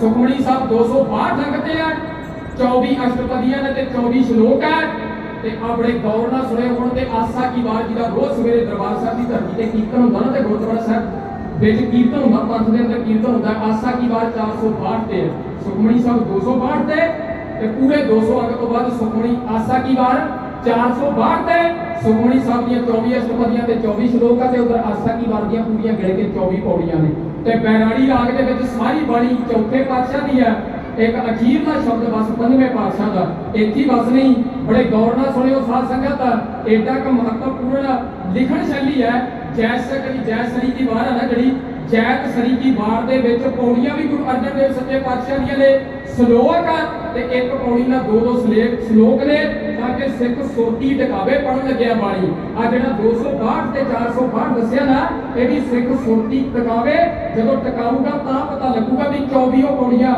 24 ਪੌੜੀਆਂ ਆਸਾ ਕੀ ਵਾਰ ਦੀਆਂ ਨੇ ਤੇ 24 ਅਸ਼ਟਪਦੀਆਂ ਹੀ ਸੁਖਮਣੀ ਸਾਹਿਬ ਦੀਆਂ ਨੇ ਤੇ ਕਿੱਡੀ ਕੁ ਵੱਡੀ ਕਾਵ ਰੂਪ ਦੇ ਕੇ ਚੱਲੇ ਨੇ ਆ ਮੈਂ ਇੱਕ ਸ਼ਬਦ ਬੋਲ ਕੇ ਮੈਂ ਆਖਰੀ ਕਵਿਤਾ ਲਗਾਉਣ ਲੱਗਿਆ ਬੜੇ ਗੌਰ ਨਾਲ ਸੁਣਿਓ ਸਾਧ ਸੰਗਤ ਬੜੇ ਕਹਿੰਦੇ ਨੇ ਇਤਿਹਾਸਕਾਰ ਦੇ ਅੰਦਰ ਵੀ ਬਾਬਾ ਪਿਰਥੀ ਚੰਦ ਨੇ ਕੱਚੀ ਬਾਣੀ ਲਿਖਣੀ ਸ਼ੁਰੂ ਕਰ ਦਿੱਤੀ ਸੀ ਦਰਬਾਰ ਸਾਹਿਬ ਬਣਾ ਦਿੱਤਾ ਸੀ ਨਕਲੀ ਇਸ ਕਰਕੇ ਸਤਿਗੁਰੂ ਸੱਚੇ ਪਾਤਸ਼ਾਹ ਨੂੰ ਇਹ ਸੰਕਲਨ ਅਰੰਭਣਾ ਪਿਆ ਪਰ ਡਾਕਟਰ ਮਹਿੰਦਰ ਕੌਰ ਲਿਖਦੀ ਆ ਉਹਨਾਂ 3 ਵਿਦਵਾਨਾਂ ਦਾ ਉਜਾਗਰ ਕੀਤਾ ਪ੍ਰਕਰਨ ਉਹ ਕਹਿੰਦੇ ਮਕਾਲਤ ਨਿਗਮ ਤੇ ਲੋਨਲ ਇਹ ਗੱਲ ਲਿਖਦਾ ਹੈ ਕਿ ਇਹ ਜਿਹੜੇ ਦੁਨੀਆ ਦੇ ਵਾਸਤੇ ਉਪਦੇਸ਼ ਸੰਦੇਸ਼ ਤੇ ਸਿੱਖਾਂ ਦੇ ਮੁੱਢਲੇ ਧਾਰਮਿਕ ਅਸੂਲ ਨੇ ਨਾ ਇਹ ਸਤਿਗੁਰੂ ਸੱਚੇ ਪਾਤਸ਼ਾਹ ਨੇ ਧਾਰਮਿਕ ਸਦਾਚਾਰਕ ਰਾਜਨੀਤਿਕ ਲੋਕਾਈ ਵਾਸਤੇ ਦੁਨੀਆ ਦੇ ਉੱਤੇ ਲਿਖਣੇ ਤਾਂ ਆਰੰਭ ਕੀਤੇ ਆ ਉਹ ਇਤਿਹਾਸ ਦਾ ਪੱਖ ਬਹੁਤ ਹਲਕਾ ਹੈ ਬਾਬਾ ਪਿਰਥੀ ਚੰਦ ਦੇ ਪੁੱਤ ਮਿਹਰਬਾਨ ਦਾ ਆ ਪੱਖ ਉਹ ਕਹਿੰਦੇ ਵਜਨਦਾਰ ਹੋ ਸਕਦਾ ਹੈ ਨਾਲ ਇੱਕ ਗੱਲ ਗਿਆਨੀ ਗਿਆਨ ਸਿੰਘ ਤੇ ਸੰਤ ਪ੍ਰੇਮ ਸਿੰਘ ਸੰਤ ਰੇਣ ਉਹ ਮੰਨਦੇ ਨੇ ਇਹ ਗੱਲ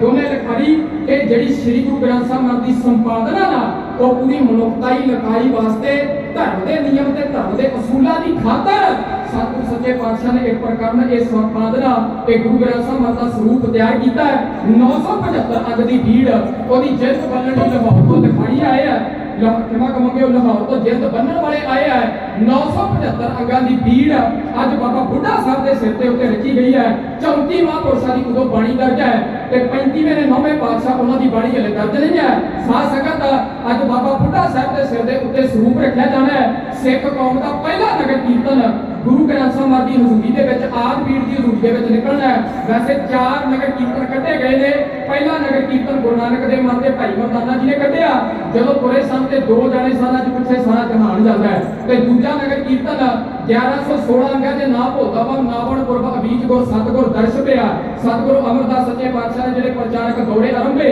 ਜਿਹੜੇ 2 ਟੋਲ ਟੈਕਸ ਬਣਾਏ ਗੁਰੂ ਅਮਰਦਾਸ ਸੱਚੇ ਪਾਤਸ਼ਾਹ ਨੇ ਇੱਕ ਸਰਸਵਤੀ ਕੋਲੇ ਜਮਨਾ ਕੋਲੇ ਇੱਕ ਸਰਸਵਤੀ ਕੋਲੇ ਤੇ ਇੱਕ ਜਮਨਾ ਕੋਲੇ ਜਿਹੜੇ 2 ਟੋਲ ਟੈਕਸ ਬਣਾਏ ਗੁਰੂ ਗ੍ਰੰਥ ਸਾਹਿਬ ਦੇ ਵਿੱਚ ਬਾਣੀ 'ਚ ਦਰਜ ਹੈ ਕਿ ਗੁਰੂ ਅਮਰਦਾਸ ਸੱਚੇ ਪਾਤਸ਼ਾਹ ਨੇ ਟੋਲ ਟੈਕਸ ਗੁਰੂ ਅਮਰਦਾਸ ਸੱਚੇ ਪਾਤਸ਼ਾਹ ਕਰਕੇ ਇੱਕ ਟੋਲ ਟੈਕਸ ਕੁਰੂਕਸ਼ੇਤਰ ਦਾ ਜਿਹਦੇ ਸੰਗਤ ਨੂੰ ਲਗਾ ਦਿੱਤਾ ਗਿਆ 1 ਵੀ ਰੁਪਈਆ ਨਹੀਂ ਪਾਇਆ ਤੇ ਦੂਜਾ ਟੋਲ ਟੈਕਸ ਜਮਨਾ ਲੱਗੇ ਉਹ ਗੁਰੂ ਅਮਰਦਾਸ ਸੱਚੇ ਪਾਤਸ਼ਾਹ ਤੋਂ ਗੋਲਕਾਰੇ ਟੋਲ ਟੈਕਸ ਵਾਲੇ ਇੰਨੇ ਕੁ ਪ੍ਰਭਾਵਿਤ ਹੋ ਗਏ ਜਦੋਂ ਇੱਕ ਵੀ ਸਿੱਕਾ ਨਾ ਡਿੱਗਿਆ ਗੋਲਕ ਦੇ ਅੰਦਰ ਤੇ ਟੋਲ ਟੈਕਸ ਵਾਲਿਆਂ ਨੇ ਆਪ ਗੋਲਕਾਂ ਭੰਨ ਦਿੱਤੀਆਂ ਗੁਰੂ ਗ੍ਰੰਥ ਸਾਹਿਬ ਦੇ ਵਿੱਚ ਸ਼ਬਦ ਦਰਜ ਹੈ ਸਾਧ ਸੰਗਤ ਤੀਜੇ ਪਾਤਸ਼ਾਹ ਦੀ ਹਜ਼ੂਰੀ ਦੇ ਵਿੱਚ ਟੋਲ ਟੈਕਸ ਦੀਆਂ ਗੋਲਕਾਂ ਭੰਨੀਆਂ ਗਈਆਂ ਗੁਰੂ ਗ੍ਰੰਥ ਸਾਹਿਬ ਸੱਚੇ ਪਾਤਸ਼ਾਹ ਟੋਲ ਟੈਕਸ ਦੇ ਵਿਰੋਧੀ ਹੈ ਤੇ 8 ਪੰਗਤੀਆਂ ਬਾਹ ਕੱਢ ਕੇ ਸਿੱਖਾਂ ਨੂੰ ਪ੍ਰਚਾਰਨੀਆਂ ਚਾਹੀਦੀਆਂ ਨੇ ਭਾਰਤ ਦਾ ਪਤਾ ਨਹੀਂ, ਆਲ ਵਰਲਡ ਦਾ ਪਤਾ ਨਹੀਂ, ਪਰ ਪੰਜਾਬ ਦੀ ਧਰਤੀ ਤੇ ਟੋਲ ਟੈਕਸ ਨਹੀਂ ਹੋਣਾ ਚਾਹੀਦਾ, ਕਿਉਂਕਿ ਸਾਡੇ ਗੁਰੂਆਂ ਨੇ 2 ਟੋਲ ਟੈਕਸ ਖਤਮ ਕਰਾਏ ਹੋਏ ਆ। ਤੇ ਗੁਰੂ ਗ੍ਰੰਥ ਸਾਹਿਬ ਮਹਾਰਾਜ ਸੱਚੇ ਪਾਤਸ਼ਾਹ 1116 ਅੰਗ ਦੇ ਵਿੱਚ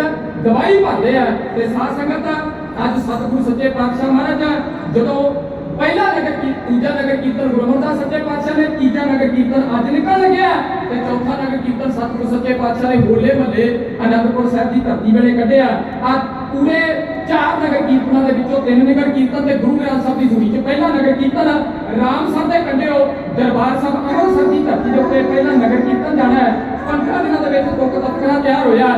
ਉਸ ਸਮੇਂ ਇਤਿਹਾਸਕਾਰਾਂ ਅਨੁਸਾਰ 1 ਸਤੰਬਰ 1604 ਡੇਟ ਬਣਦੀ ਹੈ, ਸ੍ਰੀ ਗੁਰੂ ਗ੍ਰੰਥ ਸਾਹਿਬ ਮਹਾਰਾਜ ਦਾ ਪਹਿਲਾ ਪ੍ਰਕਾਸ਼ ਹੋਣਾ ਹੈ। ਇਸ ਪਾਵਨ ਪਵਿੱਤਰ ਸਥਾਨ ਤੇ ਵੀ 22 ਸਤੰਬਰ ਸਨ 1952 ਨੂੰ ਪਹਿਲਾ ਪ੍ਰਕਾਸ਼ ਹੋਇਆ।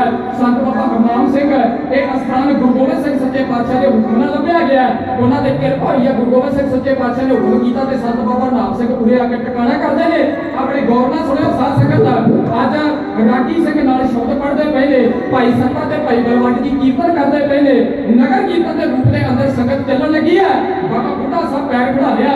ਜੋ ਅਰਜਨ ਦੇਵ ਸੱਚੇ ਪਾਤਸ਼ਾਹ ਕਹਿੰਦੇ ਬਾਬਾ ਬੁੱਢਾ ਸਾਹਿਬ ਤੁਰਦੇ ਨਹੀਂ, ਕਹਿੰਦੇ ਕਿ ਸਤਿਗੁਰੂ ਕਿਵੇਂ ਤੁਰੀਏ, ਅੱਗੇ ਤੁਸੀਂ ਅੱਗੇ ਹੁੰਦੇ ਸੀ, ਅਸੀਂ ਸਾਰੇ ਪਿੱਛੇ ਪਿੱਛੇ ਹੁੰਦੇ ਸੀ, ਅੱਜ ਤੁਸੀਂ ਮੇਰੇ ਪਿੱਛੇ ਖੜੇ ਹੋ।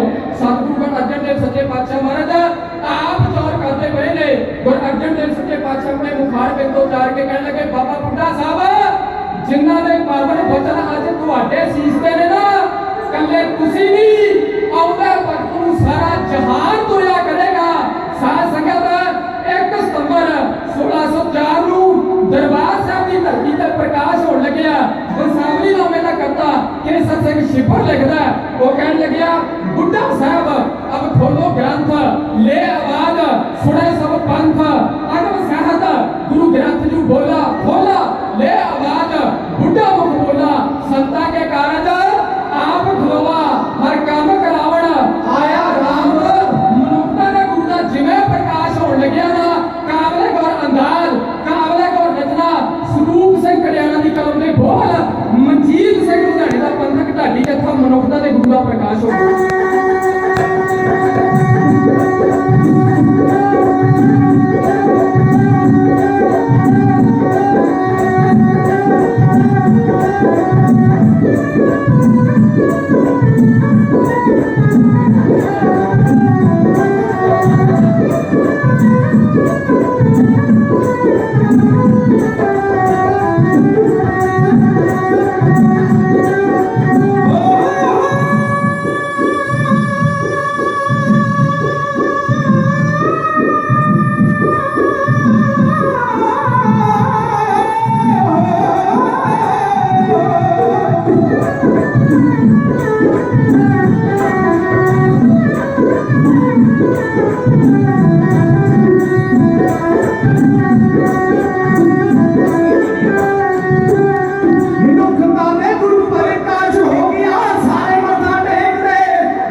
ਵੱਡੀ ਆਈ ਪੀਰ ਦੀ ਸੰਗਤਾਂ ਨੂੰ ਖੁਸ਼ੀਆਂ ਦਲਤਾਂ ਨੂੰ ਮਿਲੀਆਂ ਨੇ ਸਰਦਾਰੀਆਂ ਸਦੀਆਂ ਤੋਂ ਖੁਸ਼ੀਆਂ ਦਲਤਾਂ ਨੂੰ ਮਿਲੀਆਂ ਨੇ ਸਰਦਾਰੀਆਂ ਸਦੀਆਂ ਤੋਂ ਖੁਸ਼ੀਆਂ ਮੇਰੇ ਤੇ ਦੇਵਤੇ ਆਖ ਧਰਤੀ ਤੇ ਲੜ ਲੱਗੇ ਇੱਕ ਦੇ ਲੜ ਲੱਗੇ ਇੱਕ ਦੇ ਮਨੁੱਖਤਾ ਦਾ ਗੁਰੂ ਪ੍ਰਕਾਸ਼ ਹੋ ਗਿਆ ਸਾਰੇ ਮੱਥਾ ਟੇਕਦੇ ਮਨੁੱਖਤਾ ਦਾ ਗੁਰੂ ਪ੍ਰਕਾਸ਼ ਹੋ ਗਿਆ ਸਾਰੇ ਮੱਥਾ ਟੇਕਦੇ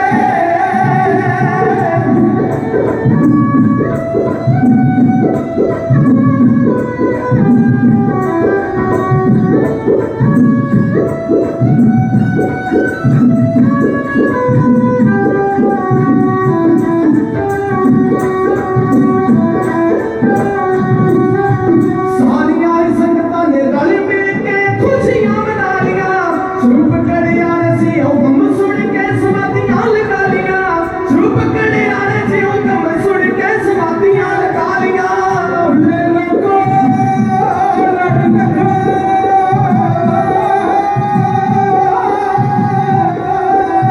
ਗ੍ਰੰਥ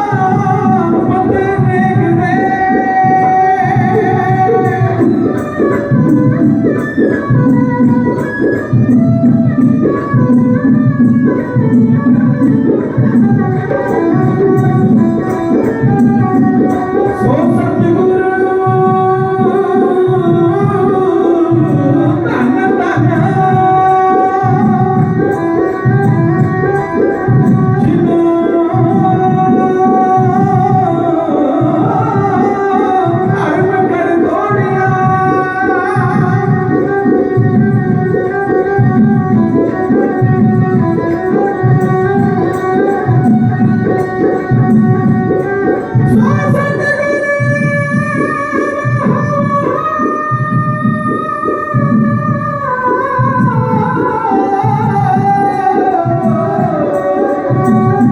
ਸੋ ਸੋ ਸਤਿਗੁਰੂ ਜਿਨੋ ਭਰਮ ਕਰ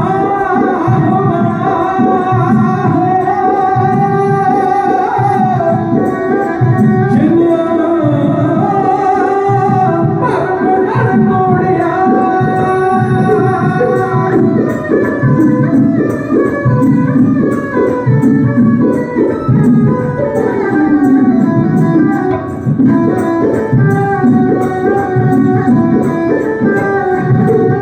ਉਹ ਭੁੱਲੇ ਲੋਕੋ ਲੜ ਲੱਗੋ ਗੁਰੂ ਸਾਹਿਬ ਦੇ ਗੁਣ ਬੰਦੇ ਦੇਖਦੇ ਮਨੁੱਖਤਾ ਦਾ ਗੁਰੂ ਪ੍ਰਕਾਸ਼ ਹੋ ਗਿਆ ਸਾਰੇ ਮੱਥਾ ਟੇਕਦੇ ਮਨੁੱਖਤਾ ਦਾ ਗੁਰੂ ਪ੍ਰਕਾਸ਼ ਹੋ ਗਿਆ ਸਾਰੇ ਮੱਥਾ ਟੇਕਦੇ ਮਨੁੱਖਤਾ ਦਾ ਗੁਰੂ ਪ੍ਰਕਾਸ਼ ਹੋ ਗਿਆ ਸਾਰੇ ਮੱਥਾ ਟੇਕਦੇ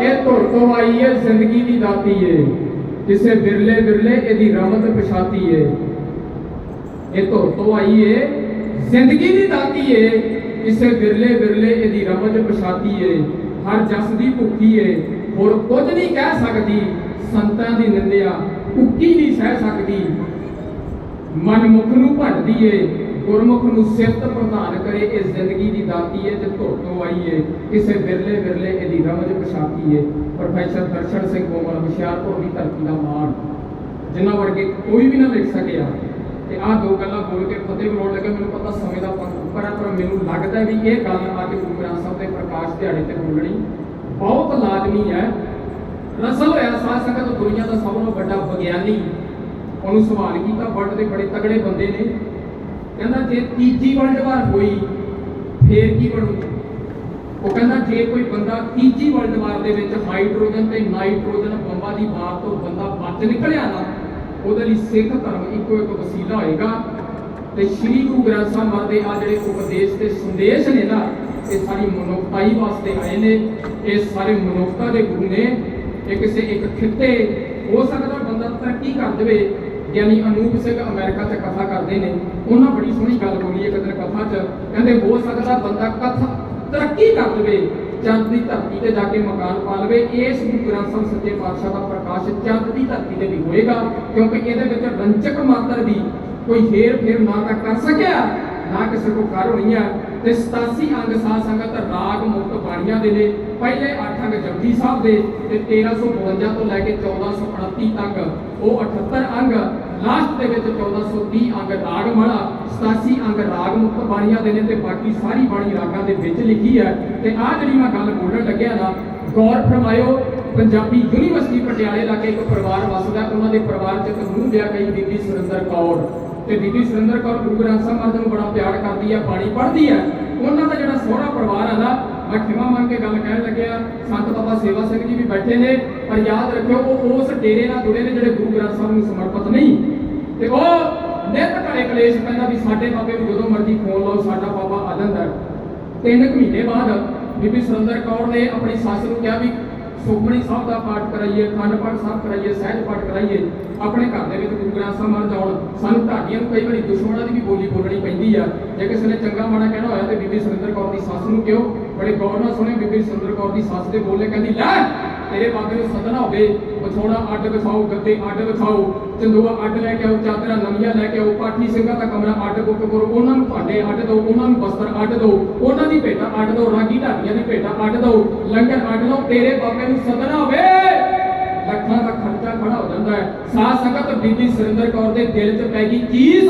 ਸ਼ਾਮ ਨੂੰ ਰਹਿਣਾ ਸਾਹਿਬ ਦੇ ਪਾਠ ਤੋਂ ਬਾਅਦ ਅਰਦਾਸ ਕੀਤੀ, ਕਹਿੰਦੀ ਮੈਂ ਨਹੀਂ ਕਰਾਉਣਾ ਖੰਡ ਪਾਠ ਤੇ ਮੈਂ ਨਹੀਂ ਕਰਾਉਣਾ ਸਾਜ ਪਾਠ, ਜੇ ਸੱਚਮੁੱਚ ਹਾਜ਼ਰ ਨਾਜ਼ਰ ਨਾ ਆਜਾ ਚੜ ਕੇ ਨਿੱਤ ਦਾ ਕਲੇਸ਼ ਨਹੀਂ ਤੁਹਾਨੂੰ ਦਾ ਉਵੇਂ ਆ। ਭਾਈ ਮਰਦਾਨਾ ਜੀ ਦਾ ਗੇਟ ਜਾ ਕੇ ਆਪ ਖੜਕਾਇਆ, ਉਵੇਂ ਆ ਜਿਵੇਂ ਬਾਬੇ ਬੀਬੀ ਭਰਾਈ ਦੇ ਜਾ ਕੇ ਗੇਟ ਆਪ ਖੜਕਾਇਆ, ਉਵੇਂ ਆ ਜਿਵੇਂ ਗੋਇੰਦਵਾਲ ਸਾਹਿਬ ਦੀ ਧਰਤੀ ਤੇ ਭਾਈ ਗੋਇੰਦੇ ਦੇ ਘਰ ਦਾ ਜਾ ਕੇ ਗੇਟ ਆਪ ਖੜਕਾਇਆ, ਉਵੇਂ ਆਇਓ ਜਿਵੇਂ ਭਾਈ ਨਿੰਮੇ ਦੇ ਘਰ ਦਾ ਜਾ ਕੇ ਗੇਟ ਆਪ ਖੜਕਾਇਆ, ਉਵੇਂ ਆਇਓ ਜਿਵੇਂ ਭਾਈ ਨੇਮਰਾਜ ਦੇ ਘਰ ਦਾ ਜਾ ਕੇ ਗੇਟ ਆਪ ਖੜਕਾਇਆ, ਉਵੇਂ ਆਇਓ ਜਿਵੇਂ ਭਾਈ ਦੀ ਡਰੋਲੀ ਮੋਗੇ ਦੀ ਧਰਤੀ ਤੇ ਆਪਣੇ ਸਗੇ ਸਾਧੂ ਦੇ ਮਕਾਨ ਦਾ ਗੇਟ ਗੁਰੂ ਹਰਗੋਬਿੰਦ ਸਾਹਿਬ ਮਹਾਰਾਜ ਨੇ ਜਾ ਕੇ ਆਪ ਖੜਕਾਇਆ, ਉਵੇਂ ਆਇਓ ਜਿਵੇਂ ਮਾਤਾ ਭਾਗਪੁਰੀ ਕਸ਼ਮੀਰ ਦੀ ਧਰਤੀ ਤੇ ਉਹਨੇ ਜਾ ਕੇ ਗੇਟ ਗੁਰੂ ਹਰਗੋਬਿੰਦ ਸਾਹਿਬ ਸੱਚੇ ਪਾਤਸ਼ਾਹ ਨੇ ਆਪ ਖੜਕਾਇਆ।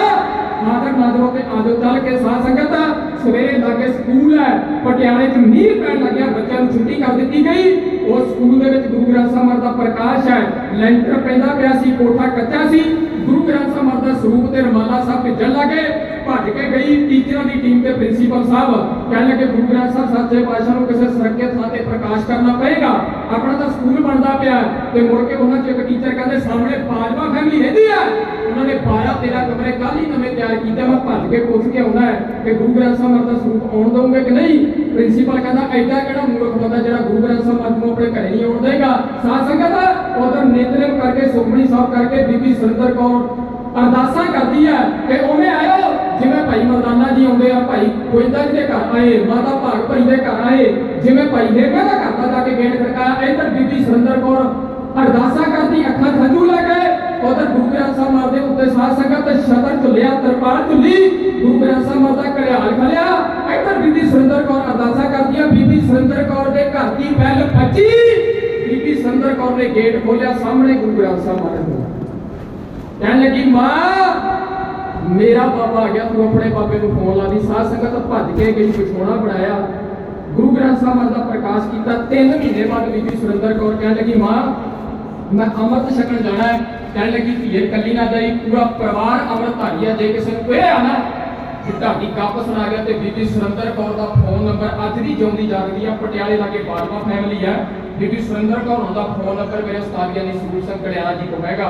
ਅੱਜ ਵੀ ਜੇ ਕਿਤੇ ਜਾਓ ਤੇ ਪੁੱਛ ਸਕਦੇ ਹੋ, ਪੰਜਾਬੀ ਯੂਨੀਵਰਸਿਟੀ ਪਟਿਆਲਾ ਲਾਗੇ ਵੀ ਬਾਜਵਾ ਫੈਮਿਲੀ ਰਹਿੰਦੀ ਕੀਤੀ ਆ, ਅੱਜ ਵੀ ਉਹ ਬੀਬੀ ਜਿਉਂਦੀ ਜਾਗਦੀ ਆ। ਤੁਸੀਂ ਜੇ ਕਿਤੇ ਸ਼ਰਧਾ ਤੇ ਪਿਆਰ ਦੇ ਵਿੱਚ ਆਓਗੇ ਨਾ, ਤੁਹਾਡੇ ਘਰ ਦੀ ਪਹਿਲਾਂ ਕਿ ਗੁਰੂ ਗ੍ਰੰਥ ਸਾਹਿਬ ਮਹਾਰਾਜ ਆਪ ਬੁਝਾਉਣਗੇ। ਇੰਨੀ ਕੁ ਬੇਨਤੀ ਕਰਿਓ ਪ੍ਰਵਾਨ, ਇੱਕ ਨਹੀਂ ਅਨੇਕਾਂ ਤਰੁੱਟੀਆਂ ਰਹਿ ਗਈਆਂ ਹੋਣਗੀਆਂ। ਪਾਣੀ ਬੋਲਦੇ ਵਕਤ ਬੜੀਆਂ ਗਲਤੀਆਂ ਹੋਣਗੀਆਂ, ਸਾਡੀਆਂ ਗਲਤੀਆਂ ਸਾਡੀ ਝੋਲੀ ਦੇ ਵਿੱਚ ਪਾ ਦਿਓ। ਸਾਧ ਸੰਗਤ ਇਹ ਜੋ ਜਥਾ ਜੀ ਦੀ ਸੇਵਾ ਕਰ ਰਿਹਾ ਢਾਡੀ ਕਰਮਜੀਤ ਸਿੰਘ ਪਿੰਡ ਮਾਣੇਵਾਲ, ਤਹਿਸੀਲ ਮਾਛੀਵਾੜਾ ਸਾਹਿਬ, ਜ਼ਿਲ੍ਹਾ ਲੁਧਿਆਣਾ, ਸਰੰਗੀ ਵਾਦਕ ਸੁਖਵਿੰਦਰ ਸਿੰਘ ਪੱਕਾ ਪਿੰਡ ਖਨੌਰ, ਜ਼ਿਲ੍ਹਾ ਪਟਿਆਲਾ।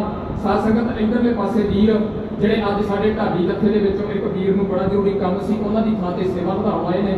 ਪਰਮ ਪਿਆਰੇ ਮਿੱਤਰਾਂ ਦੇ ਵਿੱਚੋਂ ਢਾਡੀ ਧਰਮਿੰਦਰ ਸਿੰਘ ਹਸਨਪੁਰ, ਜ਼ਿਲ੍ਹਾ ਲੁਧਿਆਣਾ, तहसील लुधियाना ते दास हम किया हम करेंगे हम मूर्ख गवार हम रोते फिरते कोई बात ना पूछता। मनजीत सिंह लुधियाना ਉਸਤਾਦ ਗਿਆਨੀ ਸਰੂਪ ਸਿੰਘ ਘੜਿਆਲਾ ਢਿੱਡੀ ਫਤਿਹ ਨਾਲ ਬੁਲਾਇਓ। ਪਤਾ ਲੱਗੇ ਕਿ ਸ੍ਰੀ ਗੁਰੂ ਗ੍ਰੰਥ ਸਾਹਿਬ ਸੱਚੇ ਪਾਤਸ਼ਾਹ ਦੇ ਪਹਿਲੇ ਪ੍ਰਕਾਸ਼ ਦਾ ਪ੍ਰਕਰਨ ਅੱਜ ਦੇ ਇਸ ਪਾਵਨ ਪਵਿੱਤਰ ਅਸਥਾਨ ਦੇ ਉੱਤੇ ਗੁਰੂ ਗ੍ਰੰਥ ਸਾਹਿਬ ਦਾ ਪਹਿਲਾ ਪ੍ਰਕਾਸ਼ ਹੋਇਆ ਸੀ। ਗੁਰੂ ਗ੍ਰੰਥ ਸਾਹਿਬ ਦੀਆਂ ਖੁਸ਼ੀਆਂ ਘਰੇ ਲੈ ਕੇ ਜਾਇਓ। ਸਤਿਕਾਰ ਨਾਲ ਗੱਜ ਕੇ ਆਖੋ ਜੀ ਵਾਹਿਗੁਰੂ ਜੀ ਕਾ ਖਾਲਸਾ ਵਾਹਿਗੁਰੂ ਜੀ ਕੀ ਫਤਿਹ।